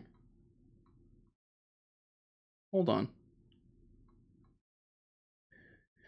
Technical difficulties that I'll just simply blame Cameron for. I mean, at the end of the day, this is kind of his fault. Turtle Hermit winning the first round with 1 point. He says that he's going to win this one, and quite frankly, I believe him because he has taken the first point, rocketing to the tippy top. Quite frankly, the rest of you should be concerned. You should be concerned. Let me just quickly check to make sure this is working correctly. Let me just double check here. Okay. I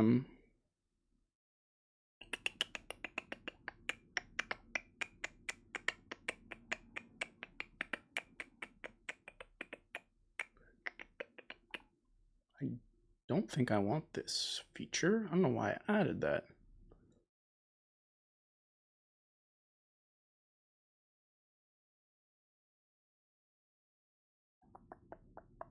Okay, yeah, that should, okay.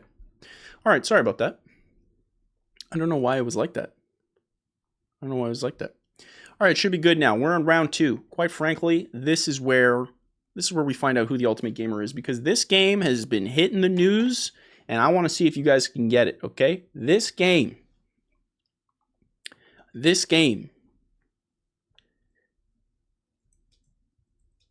Oh, hold on.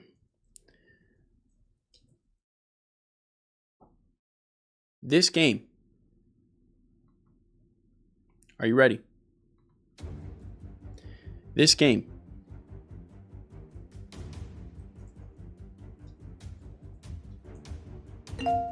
is an open world crime game. This game is an open world crime game for 2 points and a chance to win a gifted sub. Holy smokes. This is the one. Dragon Age. Open world crime game, Dragon Age.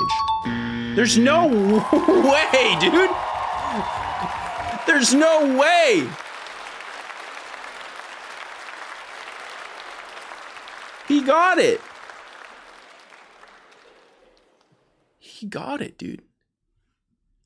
I don't know why why is there a delay?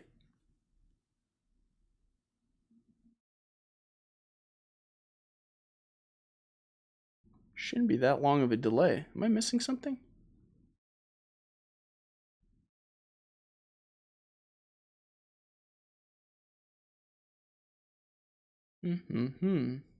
Interesting.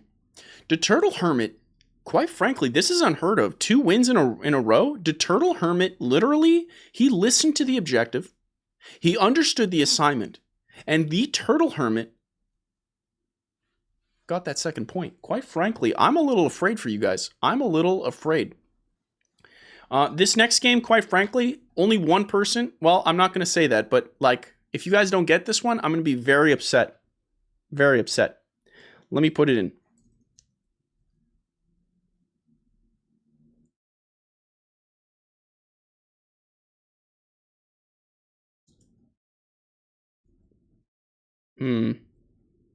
How would I do this? Okay. The game has to be spelt exactly as it is on the case. Colons are not a thing. We've removed colons. Colons are no longer a thing. This next game, I expect the most of you for 3 points.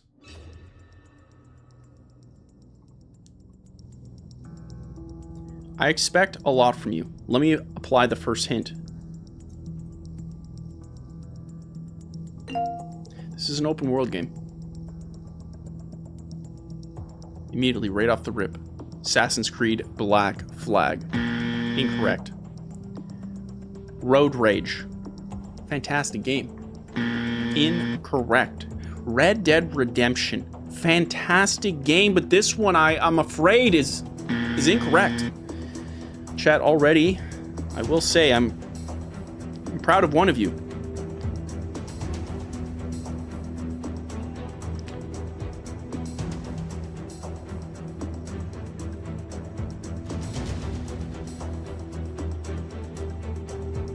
Let's give the next hint. Hint number 2. This game focuses on driving. Open world game that focuses on driving. What do we got? We got Mafia 3. Well, that's incorrect. That's incorrect is what that is. Elden Ring. You want to run that by me again? That's incorrect, dude. Burnout Paradise. That fits. That fits. But it's incorrect. Forza Horizon 4.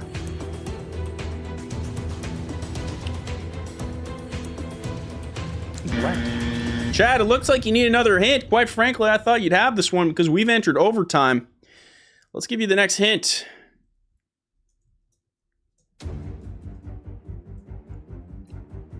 Hint number 3. This game is based on a license. Open world game focusing on cars based on a license. What could it be? What could it be? The Crew Motorfest. I'd rather a fork in my eye. Now, I want to remind you, this game must be spelt exactly as it appears on the box. Exactly as it appears on the box. Justice League Task Force.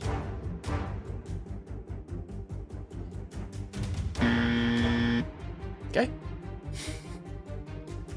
Exactly as it appears on the box. Now, I can see some of you are smoking hot. Quite frankly, I'm a little depressed. One of you hasn't gotten this. I'm depressed. I'm actually kind of disgusted. Burnout Paradise Remastered and Need for Speed Underground 2, incorrect. Colons are not necessary going forward. Chat, you guys are so red hot. You're so... Oh! Finally! We have a winner.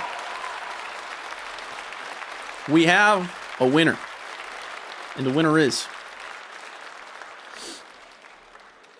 Cameron, please present it on the screen.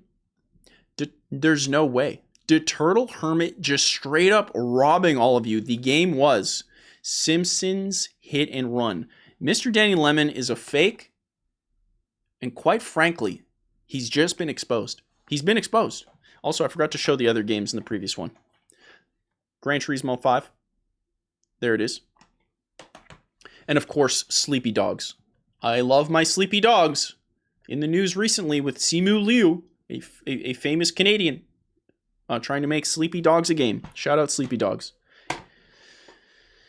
You can't even finish Simpsons Hit and Run because it's not a game. It's an experience with Satan. Okay, it's not a game. It's straight up a nightmare. Okay. By the way, morning.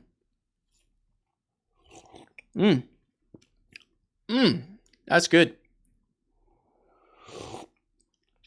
But Chad, I'll be honest. This week's Guess That Game it's a little different, isn't it?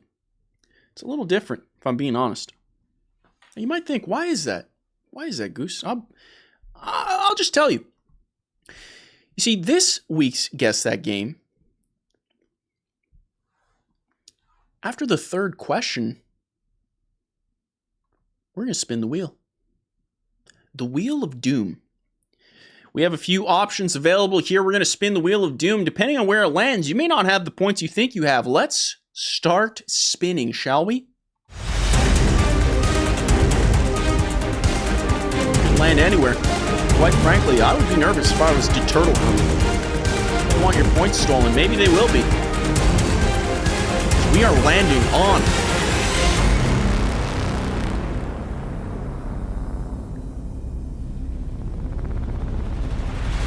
Incredible! A world's first here on Guess That Game. We have landed on Doomsday. The Doomsday has happened. Doomsday officially removes everyone's points, bringing everyone down to 0. And just like that, the Turtle Hermit has lost his points. And he is most likely going to attack me. He's most likely going to attack me. He did threaten me before the show. He said if I steal his points, he would attack me. He said that. I saw it. We all saw it. I'm on alert. I'm on alert. And just like that, the Turtle Hermit, he's down to 0, which we're waiting to be tracked. It'll be tracked in the next round. The Turtle Hermit, what do you have to say for yourself? Why am I here? Look, blame the people who came up with the Wheel of Death, okay? The Wheel of Doom. I would sue. You probably cannot. Chat knows I'm fighting for my life regularly in here. Dude, you're killing it, dude. But that's just Guess That Game. Things get crazy, dude. Things get crazy. Everyone has been dropped down to 0, and quite frankly, we're ready for the 4th game for 4 points. To Turtle Hermit, you still have, quite frankly, the best chance. The rest of them aren't locked in like you. The rest of them aren't locked in like you. Now, chat, what I want you to note before we go on to the next game, what I want you to note is there's a couple factors here at play. Number 1, there's a theme. Okay, there's a theme. Number 2, you can use that theme. If you can understand the theme, you can use that to your advantage. Number 2, what I want you to understand is, again, colons do not matter. Every time you put the name with a colon, you're shooting yourself in the foot. That's what you're doing.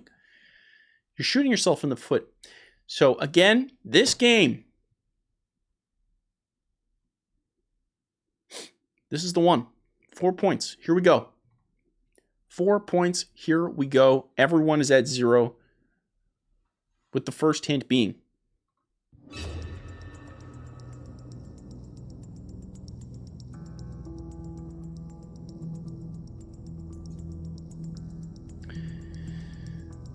this game released on the PS2. This game released on the PS2. Mario Kart 8 Deluxe. I will find you and rip your eyelashes out. That's a threat. Can you imagine someone doing that, dude? Jack 2, fantastic guess from the Turtle Hermit, trying to get back his crown. Quite frankly, he could do it. Jack and Daxter, he's just throwing everything he can. Need for Speed Underground being thrown, but it's not enough. Now, some of you are a lot closer than you might suspect. However, this is going to be a tough one. Quite frankly, I don't know if you have it in you. Do you have that dog in you? Well, here's your shot, because I'm giving you another hint.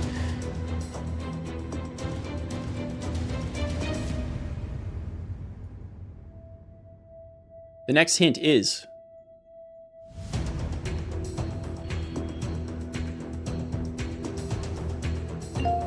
this game was made by Rockstar.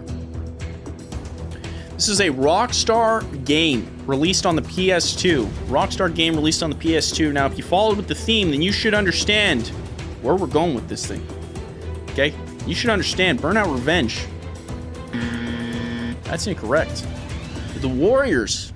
That is made by Rockstar. I'm ready to play EA, but are you? Only so many Rockstar games on the PS2 that fit the theme. We have entered overtime. We are in overtime right now. Chat, some of you are piping hot, but you have to understand, it must appear exactly as it does on the box. No colons. Manhunt, fantastic guess. Incorrect. Chat, do you need a third hint, or do you got... And we... Hold! Cameron, stop the music. We have a winner. Will it be the Turtle Hermit? Keeping us in suspense here, Cameron. Who's it going to be? M-Roll 21 coming in hot, stealing first place from the Turtle Hermit, rocketing to the tippy top with Midnight Club Street Racing. You see that, chat? Sometimes it pays. It pays to know these things, okay? You got to spell it all the way, chat. I gave you all the hints I could. I stole it, not Emerald. Look, the Wheel did it. Okay, shout out the Wheel. Dude, the Wheel is about as... The Wheel might be my favorite new companion to the Goose Morning live stream, okay? Emerald is innocent. Dude, shout out the Wheel. Shout out the Wheel. We're on the 5th point now, ladies and gentlemen. This is where things This is where things start to ramp up because this game is going to be worth 5 whole goose points. By the way, we refer to these points as goose points. It's a fun fact. These are goose points. These are goose points. Cameron, start the music because the next game's going to get spicy.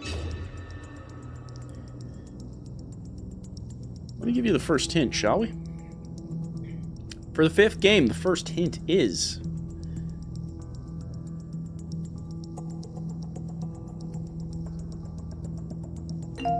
this game released on the original Xbox.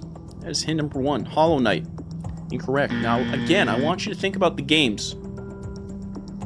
The games that we have decided. Job 7-6. There's no way. There's no way. There's no way. Hold. Hold. World's first. We got a speedrunner here. Hold, Cameron. Hold. Who guessed it? Who guessed it? Cameron, who was it? Dario 555, you little rascal. Round 5's winner getting 5 points, rocketing to the tippy top of this thing. Dario 555 coming in number 1 to Turtle Hermit in 3rd place with the bronze.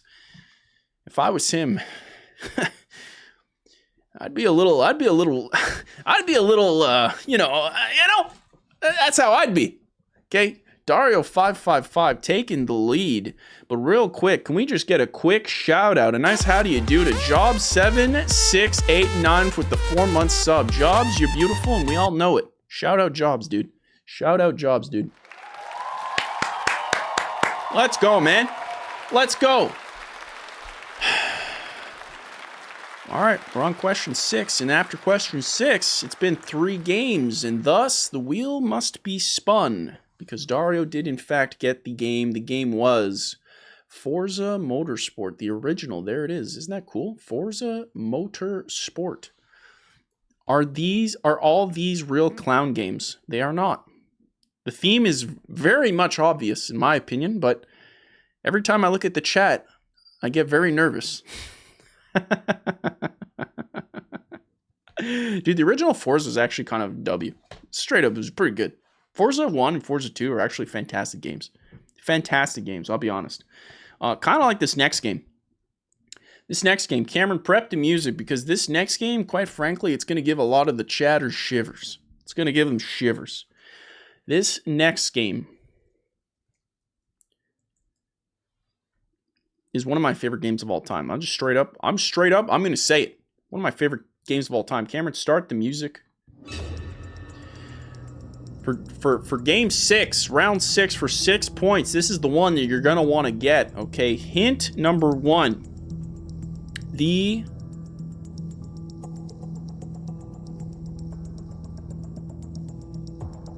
going to give you some real weird hints. Hint number 1, the developer no longer makes this game. The developer no longer makes this game. Crash Team Racing, Nitro fueled. Fantastic guess. Technically right.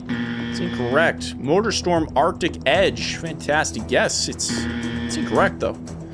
Halo Infinite. Does that fit the theme?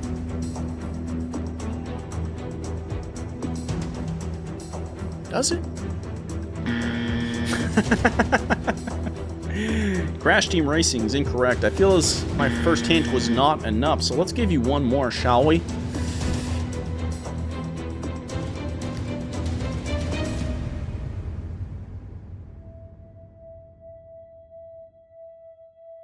Hint number 2. This game released on the PlayStation 2. It did. I saw it. I saw it there. It released there. It did.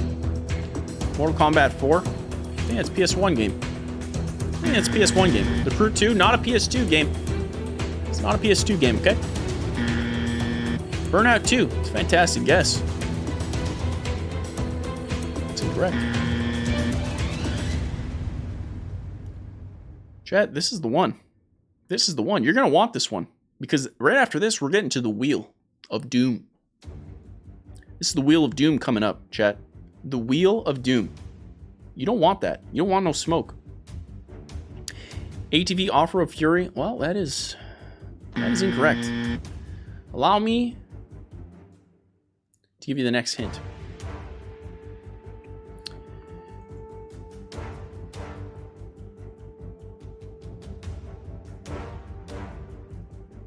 Hit number 3, and quite frankly, if you don't get it right off the rip, I'm gonna be depressed. Hit number 3. This developer made a Need for Speed game.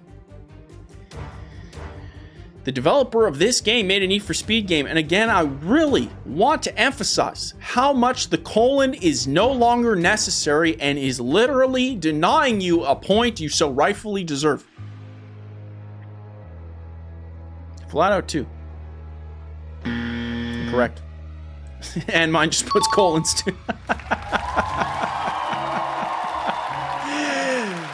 Hold. We have a controversial winner. We have a controversial winner. Hold. Who will win? The Turtle Hermit taking his crown back. Holy smokes. Rocketing to the tippy top of the Guess That Game leaderboard. Holy smokes. The Turtle Hermit, he's looking for blood, and quite frankly, he's found it. Because, and it pains me to say this. It pains me to say this. Celine. Celine. You had the game, didn't you? You did. Celine did technically say it first, but Celine put a colon, which I very much mentioned. I mentioned it, Celine. I tried to help you. I was there for you. You can't say it's rigged. I literally was like, there's a hole there. I would just not go through that direction. And you were like, it's this way. Chat. I'll tell you I'll tell you how to make it up to you. I know how I'll make it up to you. I know how I'm going to make it up to you. Tell you what, I'll make it up to you like this. Which, by the way, Burnout 3 Takedown. I have mine on the Xbox, and it was, quite frankly, an amazing game. They made Revenge on the Xbox 360. Holy smokes, what a game. Burnout, so good. Why it's not coming back, I have no idea. I'll tell you what, Chad, I'll make it up to you by spinning the wheel of doom. Quite frankly, all your points could be lost. It could go down any which way. It's anyone's game at this point. Every 3 points, we spin the wheel, and we find out what happens.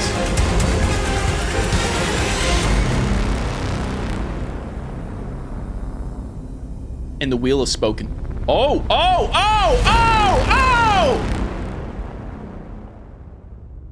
The wheel has landed. Oh, the Turtle Hermit. Oh, no. Oh, no. Oh, no. The wheel has spoken. And it has claimed the switcheroo. The switcheroo. Taking the highest point and switching it with the lowest point. And just like that, M-Roll21. You were asking, you were saying M-Roll's all safe in this, but M-Roll just stabbed you in the back. M-Roll, how could you do it, dude? Thought you were better than that. The Turtle Hermit wants this, and you just took it from his cold, lifeless hands? What's the matter with you? M-Roll. That's not how we trained you. M-Roll rocketing to the top of 6 points. It will update later. And the Turtle Hermit rocketing right down to the bottom. The bottom. Holy smokes. I didn't think he had it in him, but M-Roll is cutthroat and looking for blood.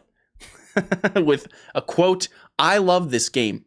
Quite frankly, Chad, if I could just interject, this is... Well... This is Guess That Game. Quite frankly, anything can happen on this game. This is where we find out who's the ultimate gamer. And by winning, everybody loses. No one's happy at the end of this game. Except for me. Because we made content. We made content. It's an amazing game. Shout out to everybody who gave the idea for the wheel. I added a few how do you do's in there, and quite frankly, I'm loving the wheel. I'm loving the wheel. But this is Guess That Game. Let's get down to brass tacks because we are on Game 7. Game 7, chat. Quite frankly, I don't know if you're going to get this. This one, I'll be real with you, this one is actually hard. This one's hard. And I don't say that lightly. Like, I like to meme, but this one's actually hard. I love this game. We're gonna find out. Game has been set. Cameron, shut the music off. Lock us in because it's time for the first hint for Game 7. 7 points. The Turtle Hermit wants that lead back. You know he's hungry. Quite frankly, so am I. It's almost 12 o'clock. It is 12 o'clock. So I am hungry. I haven't eaten. The first hint.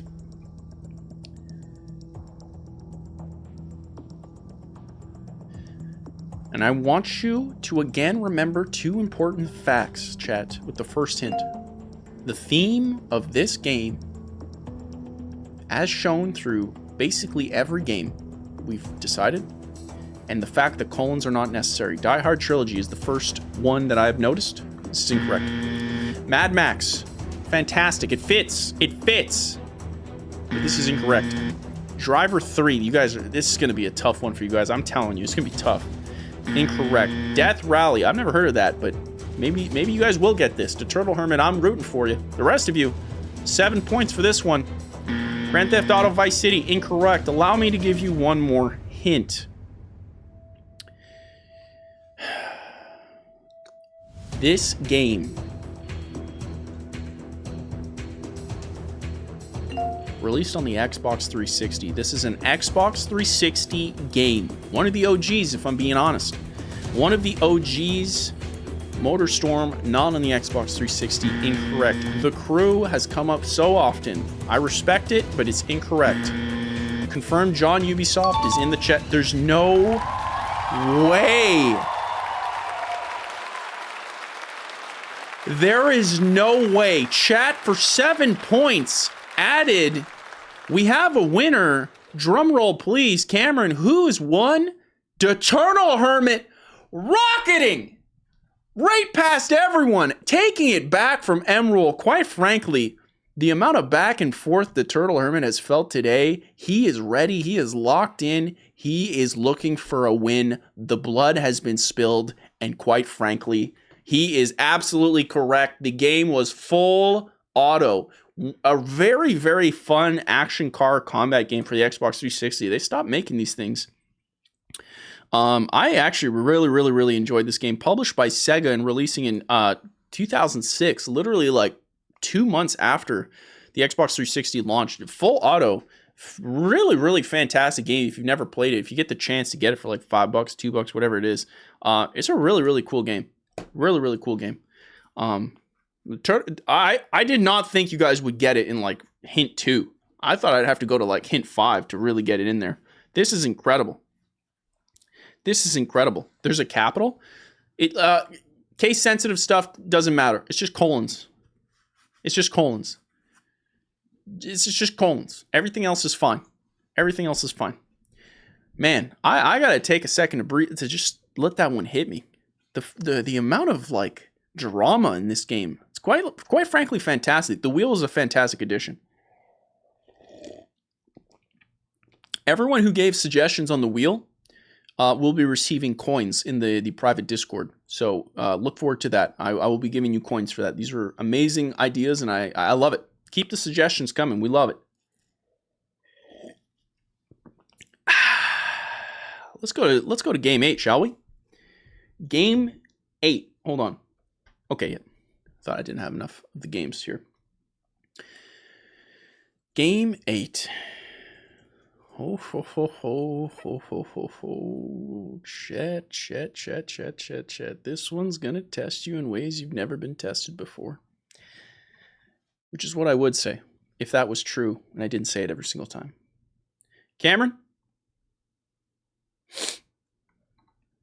Prep him.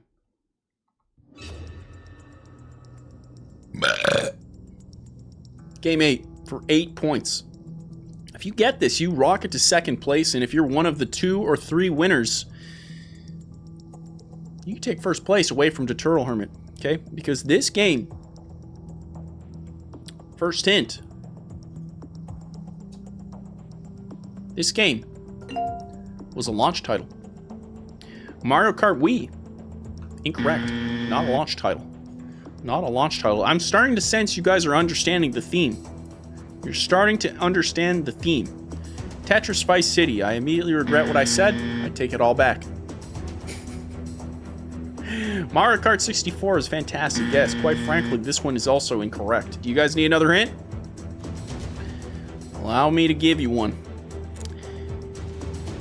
This next hint. Oh, this next hint.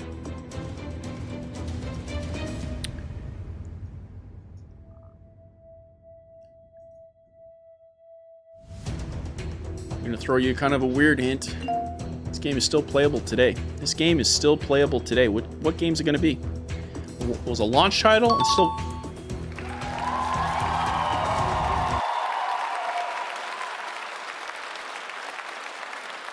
And just like that, for 8 points, we have a winner just taking it. Who is the winner? Who's it going to be? Cameron, drum roll.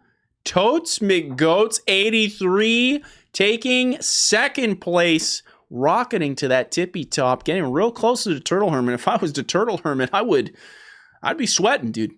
Because Totes McGoats is locked in, dude. He's locked in. He's locked in. This is the one. This is the one. The game was Need for Speed Rivals. Man, remember when this launched on the Xbox One and PlayStation 4? It was mid. It was so mid. Holy smokes. It was mid, wasn't it? It was mid. Wow, wow, wow. But it was still fun to have a Need for Speed at launch. You know, there's something special about Need for Speed. More on that later. This next game. Oh, this next game. Oh, my goodness. Now, as a reminder, this is the 9th game, so it will be worth 9 points. And then after that, we spin the wheel. We spin the wheel. Honestly, I feel like we should spin the wheel a lot more. But we'll see how that pans out.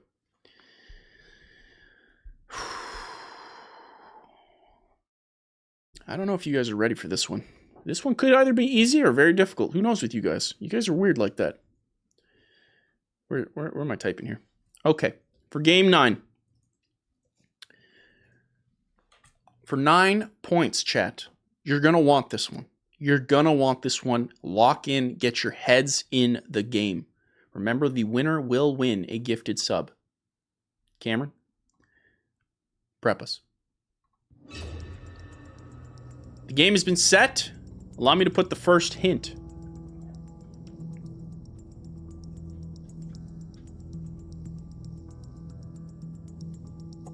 First hint is, this game was made by Nintendo.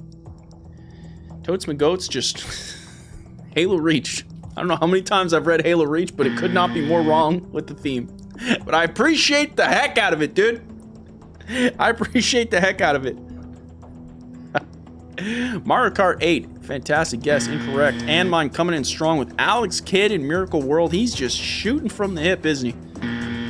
Incorrect. Splatoon coming in next. Incorrect. Star Wars Episode 1 Racer, not made by Nintendo. He's out of here. He's banned. Mario Kart Double Dash. Oh, what a good game, dude. That is such a fantastic game. I love that game. Fantastic game. Next hint. You guys could need this one. This one's really going to help you.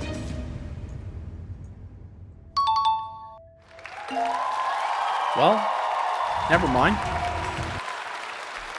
Who won it? Cameron, who won it? Who's our winner? Someone already guessed it. And I gave you a really good hint. Who's it gonna... Dario? There's no way. There's no way. There's blood in the water. Dario has got the assignment. He read it. He's locked in. And he has taken back the lead. Dario, the Turtle Hermit, and Totes McGoats, M-Roll, all of them. Crazy turn of events. Holy. And to Turtle Hermit's response, bing bong. Bing bong indeed. Bing bong indeed. But I think we know what time it is, don't we, chat? We know. Quite frankly, we respect it. We know. It's time to see what happens to your points. It's anybody's game now. Because it is time for the Wheel of Doom. Let's spin it. Let's spin this puppy, dude. What's it gonna be? What's it gonna be? It's time to get nervous. Go either way.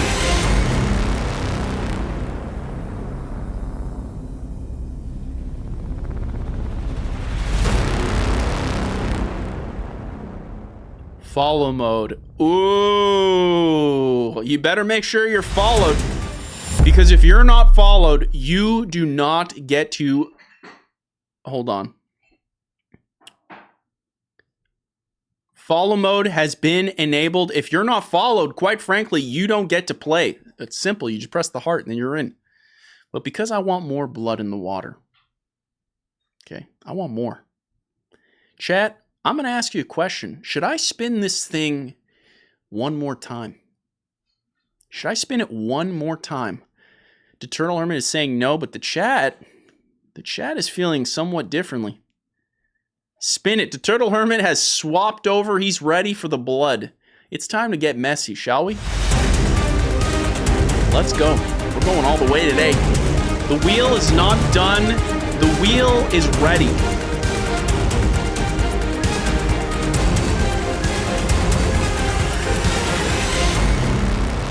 There's no way. There's no way.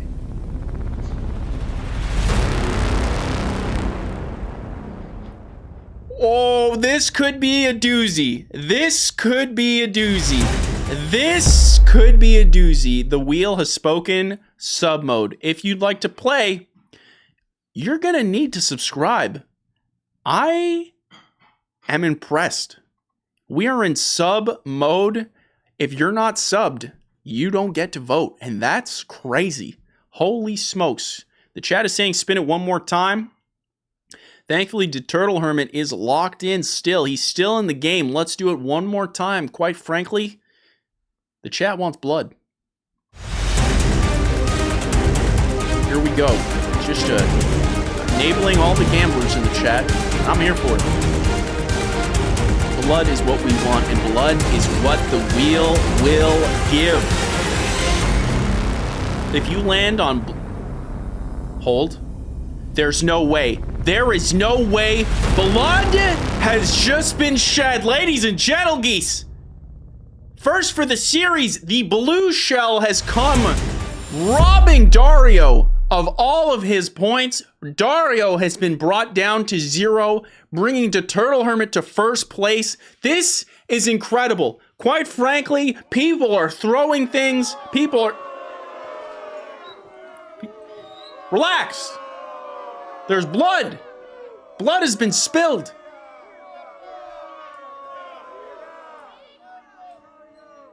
Holy smokes. Dario just eliminated. By the way, the game was Super Mario Kart. Super Mario Kart was the game. I keep forgetting to show it. Finding another streamer. Again, I want you to remember, the chat decided and the wheel spoke. That's all I'm going to say. I'm Switzerland. I'm not involved in this. Dario losing all of his points. Dude, the wheel rules. I mean, I objectively feel bad for Dario. That's just a bad thing. But like, the wheel kind of slaps, dude. The wheel's a giant dub. Spin it again? Chat, should we spin this again? Because this is Guess That Game. The game where anything can happen. Quite frankly, I think it's time we put this to a poll. This is Guess That Game. We're basically... Chat's not happy unless everyone's sad.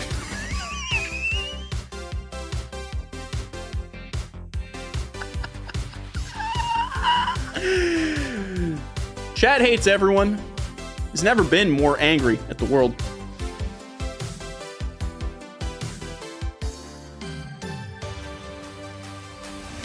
All I'm saying is give the Turtle Hermit his due. That's all I'm saying.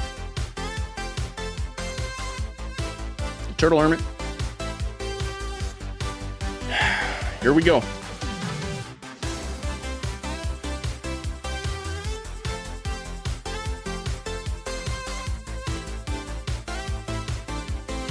With 1 minute on the clock, this is where we find out. how the chat really feels about the Turtle Hermit, because he's locked in. He's immediately. Oh, and just like that, the chat is mixed. Half of them wanting to be banned, one person saying no, clearly the Turtle Hermit. 6 of them, 67% of 70% of the chat saying no, blood will be spilled. 75%, 17% saying no, just ban me.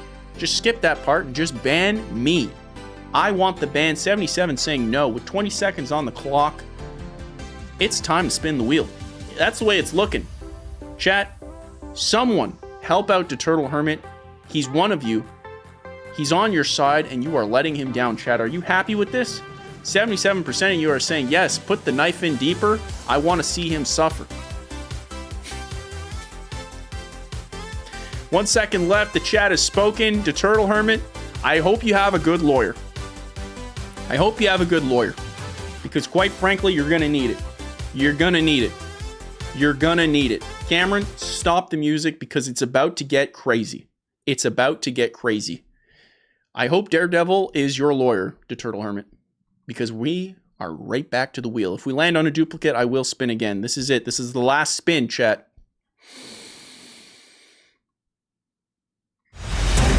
Let's do this.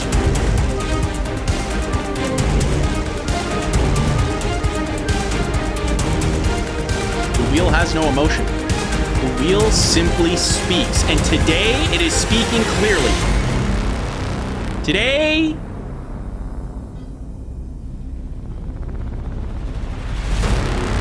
this could get interesting. The wheel has spoken and landed on Canada mode. Oh my goodness. Chat, I am going to put... Oh my goodness, chat. Allow me to explain Canada mode. Oh, you guys are going to love this one. I can tell you will love this one. Allow me to explain. Oh, goodness gracious. Oh, you're going to like this one. I can tell. You're going to like this one, chat. Allow me to explain Canada mode. Oh, it's one of my favorites. You're going to like this one, chat. Well, I will. Here's the rules, chat. On Guess That Game Canada mode, the rules are simple. I'm going to press this button. 1 minute will go down, and you will have 1 minute to send one compliment about me in text-to-speech. You can do it through bits, you can do it through channel redemption, any way that you want to. You will send the text-to-speech. For every compliment you get, I will give you 2 points. 2 points for every compliment. Quite frankly, you got a lot of competition. 1 minute on the clock. Chat, I'm excited to hear the Canada mode compliments, because us Canadians are all about being nice. Let's see it. For every nice thing you say, I will give you 2 points. 50 seconds going down. Quite frankly, I've never been more happy in my life. This could be the way that things should have always been. This is just the greatest game of all time. You guys are incentivized to be nice to me and gain points. You could give 10 compliments and bring yourself to 20 points. 30 seconds on the clock. This is the one. You can put as many submissions as you want. Quite frankly, it's anybody's game. Let's hear these compliments. I'm excited. 20 seconds on the clock. Again, I will remind you, every compliment, many submissions as you want, they gotta be good and they gotta be nice, because this is Canada mode, baby. 8, 7, 6, 5, 4, 3, 2, 1. Here we go. The clock is over. Stop it. Stop it, Cameron. Why do you make things the way that you make them? You disgusting little rat. All right. I will be playing 5 text-to-speech. If you add more, I will not play them. Bite me. The wheel has spoken. The first compliment. Caller, you're on the air for 2 points. What do you have to say that's nice? Let's go. Danny Lemon with channel points says, Goose is nice.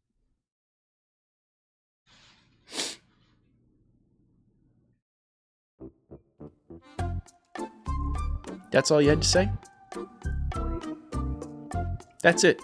That's all you can think of. Technically, that is nice. Mr. Danny Lemon goes up from 0 points to 2. First text of speech. Caller, you're on the air. You have something nice to say to me? Let's hear it. Dario_555 with channel points says, Goose is my favorite Marty MC fly. That's nice. That's what I'm talking about. Dario has now gone up from 0 points to 2. It's a fantastic, nice compliment. I appreciate that. Caller, you're on the air. What do you got for me for 2 points? Celine Winternight with channel points says, Goose is the #1 gamer and streamer. The man finishes games. That's all I can say. The man finishes games. Celine Winternight, straight up rocketing from 0 points. Celine Winternight rocketing 0 points down to 2. Fantastic. That's what we like here. That's what we like. Caller, you're on the air for 2 points. How the heck are you? Mro L21 with channel points says, W Goose, we love you, I love you, I love this game, I love the wheel. That's good. Emerald goes from 6 to 8 points. That's a fantastic compliment. Quite frankly, we should get more of these. I love this mode. This might be the greatest mode of all time. Caller, you're on the air. Give me a compliment. How the heck are you? Mro L21 with channel points says, I love you. Not necessarily a compliment, but it's just a fun thing to hear, you know? Going from 8 to 10 points, he's right behind the Turtle Hermit. The Turtle Hermit, I pray to God he doesn't have the last one. Caller, you're on the air.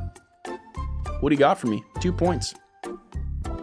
Danny Lemon with channel points says, Goose is my second favorite character on this stream. Cameron obviously #1.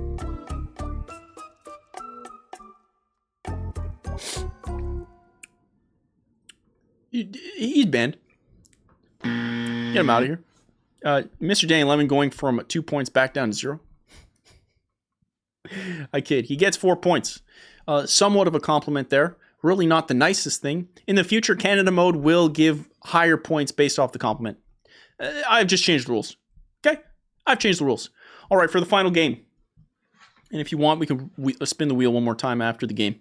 Because the wheel's just a good time, dude. We're just going to probably play the wheel after every point. The wheel's chaos, and I love it. This next game. This is the one, chat. You're going to want to get this one. You're going to want to get this one. Oh, boy. This one, I won't lie, is a long... Oh, boy. Oh, boy. Chat, this one is going to be tough on you.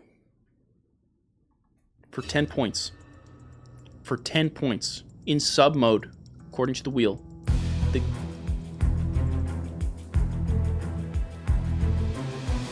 We're in the finals. This is where things start to heat up.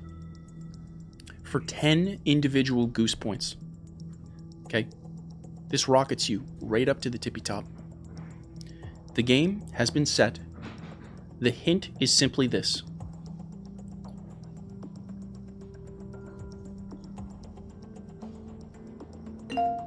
This game was released on the PS1. The PlayStation 1, this game appeared right there. It was there. It released there. This game must be spelt exactly as it appears. The score will update on the win. Whoever designed this will be fired after. Crash Team Racing was on the PS1. This is correct, but it is also incorrect. Wipeout. Fantastic guess, dude. We need another Wipeout, but it is incorrect. Burnout. Is that on the PS1? I actually don't know, but this is incorrect. Parappa the Rappa. I really want you to think about the theme of every game that's won so far and mine. We're going to have a chat because that is incorrect. That is incorrect. Allow me to give you the next hint. For 10 points, this is going to be the one, chat. This is going to be the one. This is going to be the one.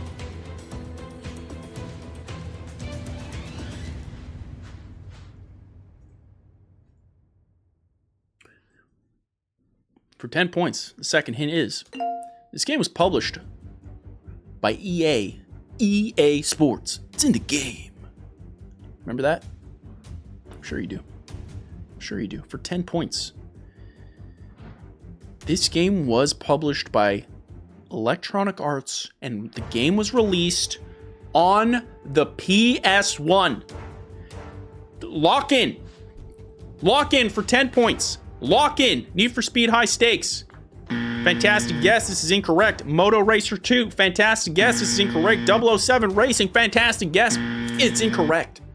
For 10 points and a gifted sub. And free access to the private Discord. You're in. You're in. He said top spin. Holy smokes. Get him out of here. Get him out of here. Need for Speed 3. Hot Pursuit. This is incorrect. SimCity 2000 and mine. Look at me. I want you to look at me. I want you to think about the theme. I'm gonna put a movie, and I want you to think about the theme. I really want you to. I want you to look at Ryan Gosling's face and guess that game. No, this wasn't a hint to the game, chat. This was just a reference to the theme. The theme. Look at him. Look at him. Holy smokes. We have entered into super mega overtime. This is the one. Chat, you still don't have it. Allow me to give you one more hint.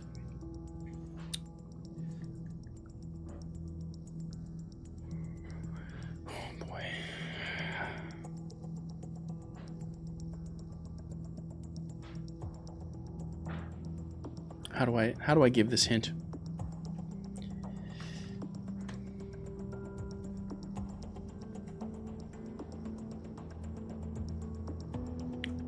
This third hint. You're gonna hate me, but I'm gonna do it. This game was rated KA, which you didn't even know was a thing, but apparently that stands for kids to adults. This game was rated for kids to adults. Absolutely insane. PS1 game. This is the one.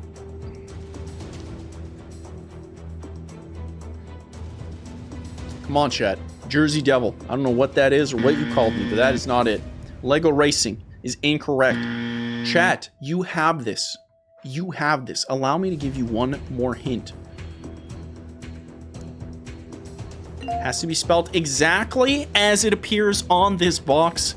Chat, the next hint. This game released in 1994 for the PlayStation 1. At least it was released on there. Published by Electronic Arts.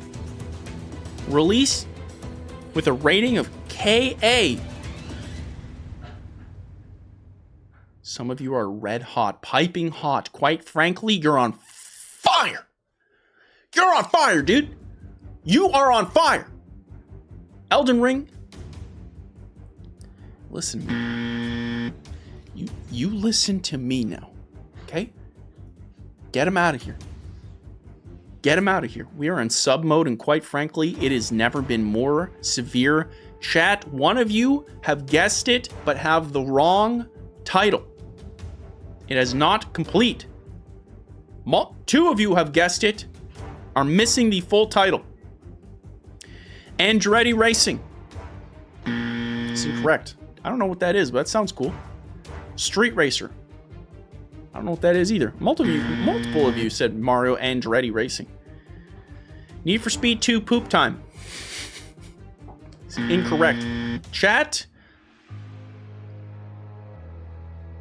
It's not looking good for you.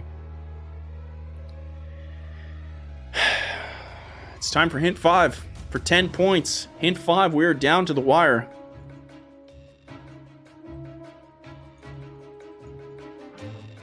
The next hint, hint 5 for 10 points. This is the winner. This game was the first in a popular franchise. The first one ever created. Must be spelt exactly as it appears. Exactly. It has a ridiculously long name. The name is long. Road Rash. Incorrect. NASCAR Racing. Incorrect. You said NASCAR racing again. We're in triple, double, quadruple overtime. It's at this time I want you all to lock in, because this is the game that will make the new Ultimate Gamer and Guess That Game champion. This is the one. Dirt Rally is incorrect. Andretti Racing has already been eliminated. I needed you to get it out of here. This was published by Electronic Arts, released in 1994. It's the first in a popular racing series. The theme was clearly racing. For those of you putting in things like not racing games. NASCAR 09 was not on the PS1. Celine was not on the PS1. It just wasn't. I don't make the rules. I mean, technically I do. But in this case, I didn't force that. Chat, Electronic Arts, 1994. First in a popular racing series. You got this. The chat is confused. The chat has all but froze. They are lost. They need help, and quite frankly, anyone can take it.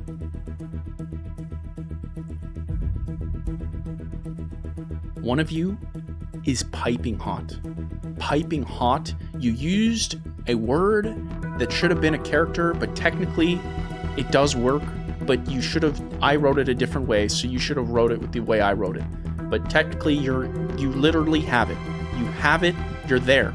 You're there. Someone could steal it at any time. You just copy paste it and literally put in the character, and then you're in. And Anmine said V-Rally. He missed it entirely. Anmine, we're gonna exchange words here. Me and you, we're gonna talk in the back. This is it. Will we have a theft, or will we have a winner? I'm watching the chat. There's tense. Hold. It's happened. It's happened.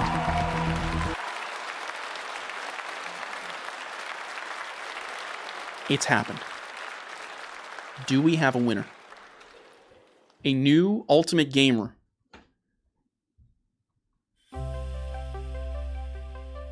There's no way there was blood in the water this week. Somehow. Through compliments, pure skill, and a lot of guessing. A dramatic amount, quite frankly. I read the chat. He was shooting from the hip. For the third time in a row, Mr. Danny Lemon has stolen it from Turtle Hermit. I am afraid to leave my house. Turtle Hermit, quite frankly, there's blood in the water, dude. There is a rivalry at work here. This is Guess That Game, the game where, quite frankly, I put everyone against each other, and the chat is the most venomous place in the world. This is Guess That Game, dude. Mr. Danny Lemon has won. Let's all pose for the camera, because this picture is going in the Discord. We have a new winner. Turtle Hermit, I was rooting for you. This is the last thing I wanted to do. This is the last thing. This is it. You think I'm happy about this? No, sir. Just like that, we have a winner. Guess That Game number 10. Winner. Mr. Danny. I can't believe you stole it from him. Literally, chat. Hold on. Chat, I want to make something clear. The Turtle Hermit. If you gave one compliment in Canada mode, Mr. Danny Lemon would not have been able to take the win. You were that high. All you had to do is give one compliment, and you would have earned 2 points. He snubbed you, but quite frankly, he was just the nicer person. At the end of the day, he was the most Canadian. Nicer person's the wrong word. Most Canadian. That's what we love to hear. February 2nd, 2025. 250 coins are going to be given. Gotta put the gold. Zenkai. What is it? ZG? Oh, yeah. Holy smokes. I can't believe he took it from you. It was so close. Mr. Danny Lemon winning it. Give coins. Mr. Danny Lemon. Little rascal, to be honest. Mr. Danny Lemon winning this week's Guess That Game. Holy smokes. Really impressive. The Turtle Hermit is a real one, quite frankly. Can we just get a round of applause for the Turtle Hermit? Because, let's be real, the Turtle Hermit put the most effort. That's just a fact. You dedicate this win to the Turtle Hermit? It's admirable. Very admirable. As promised, I do have to give a gifted sub. I do have to do this. And I will do this. But you guys are subbed, so we're going to be gifting this to a random person. One person will be gifted a singular sub. A singular one. There it is. I'm just going bankrupt every week. There it is. Gifting a gifted sub to Stephen Hash. Shout out Stephen Hash, you beautiful little rascal. You are now locked and loaded, and you can now access the Discord. That's fantastic. You've been gifted a sub courtesy of this week's Ultimate Gamer, Mr. Daniel Tiberius Lemon. There he is. He's right there. There he is. Say hello. We have a text-to-speech caller. You're on the air. How the heck are you? Caller. The Pedro Mister with channel points says, "Congratulations Mr. Danny Lemon, your prize is an all-inclusive vacation to the beautiful town of Gobbler's Knob."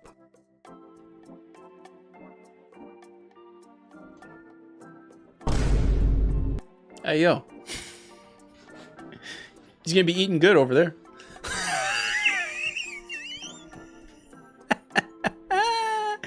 Emerald with the highlighted message. I admire your bravery. I appreciate you. You have the best laugh, contagious laugh. I like your style. You look nice. You make people feel comfortable. You're a great listener. You're really working hard today. Your confidence inspires me. Your routines are inspiring me. Your smile is contagious. I love joking with you. I notice how hard you're trying. I want you to help. I'm proud of you. Interesting.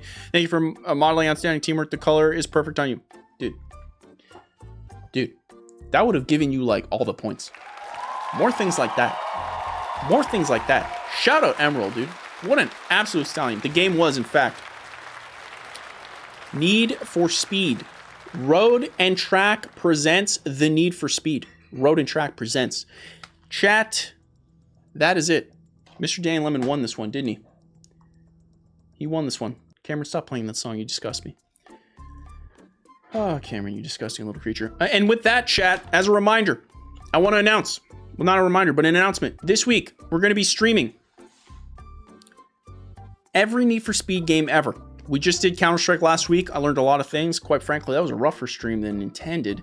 But we're going to be playing every single Need for Speed ever created this week on stream. It's going to be amazing. I'm very, very excited about it. And this will be made into a fully fledged video. This is my first time really announcing it. In fact, if we go over to the Discord, let's officially set it. Boom, Skibiddles. Boom, Skibiddles. We have a new event now you can join. I played every Need for Speed. And there is a stream tomorrow. I may change this to Tuesday, but it should be tomorrow. I'm going to do 3.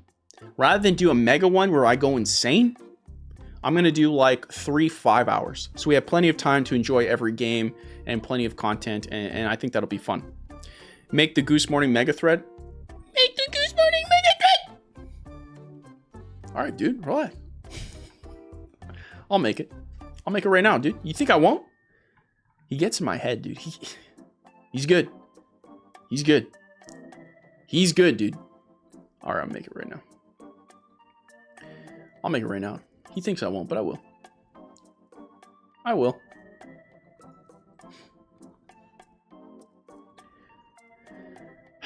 I think we're actually on 56, but I'll put 54 for now.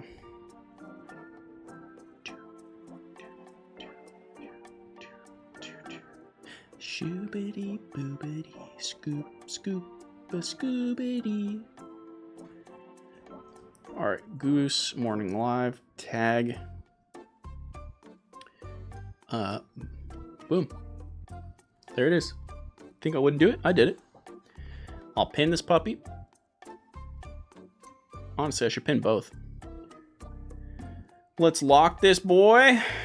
Let's put a lock tag on 53. It is now closed. Prepare the crash counter. Oh, that's true. We do need to do a crash counter. Crash counter will be installed. I'm very excited about this. Need for Speed is an incredible franchise, and I miss playing arcade games. So we're going to be doing that. If you'd like to join the Discord, you can do so by hitting the Discord link in the chat. Otherwise, you can simply become a sub. This isn't available on YouTube this week. I didn't do multi-streaming. I really don't like it that much, given the fact that I upload the VODs. So what I'm going to be doing instead, chat, is...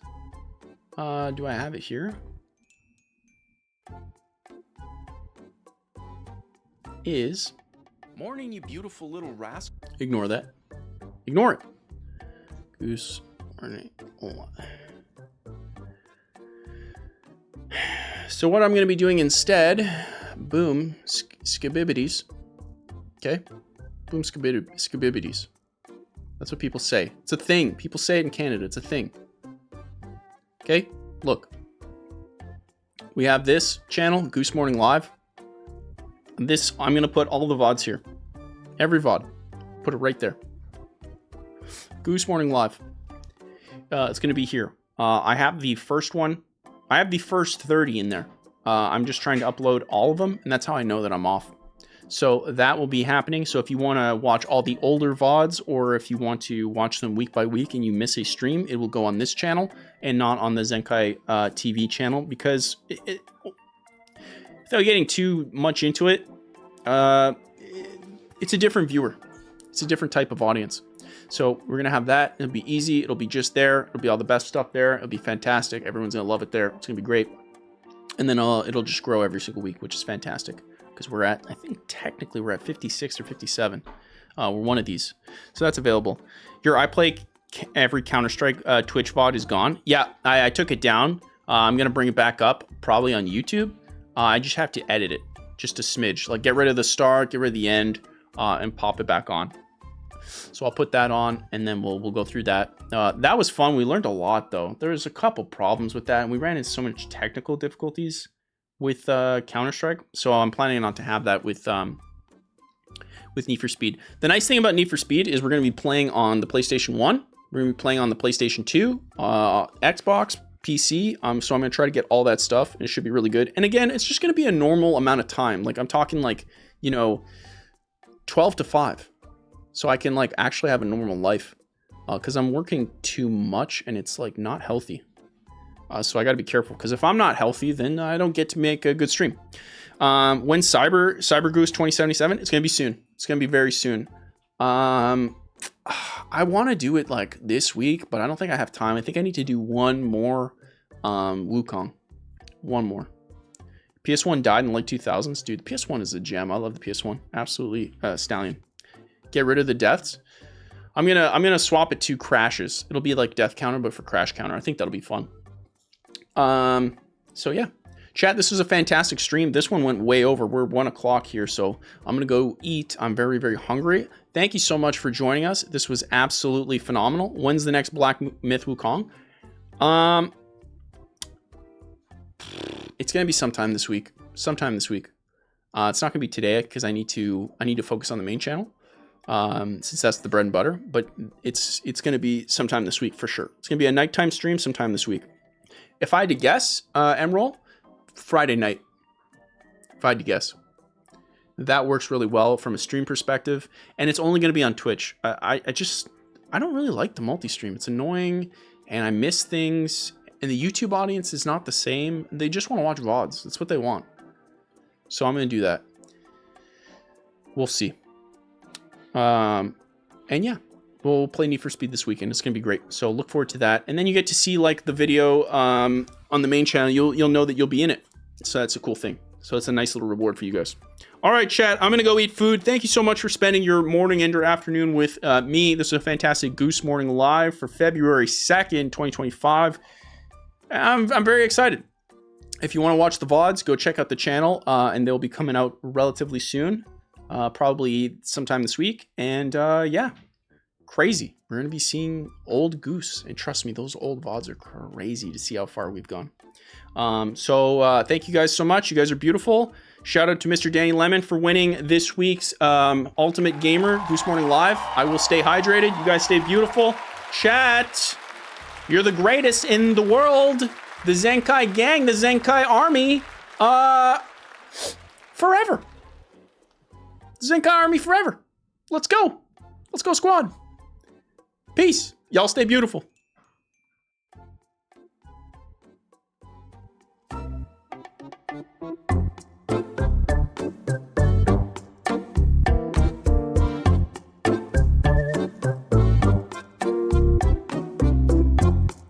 Great stream without Kevin.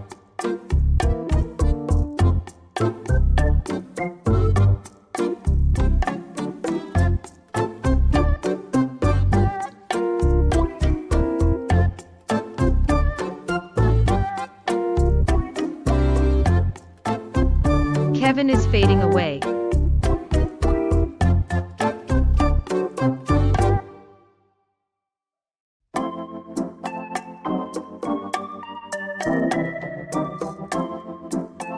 Kevin more like stinky butt.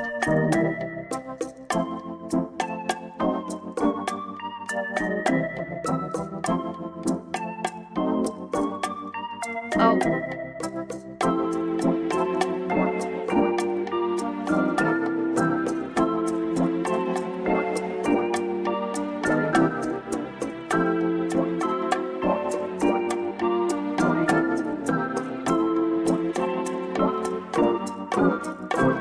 Kevin is poopy and is banned.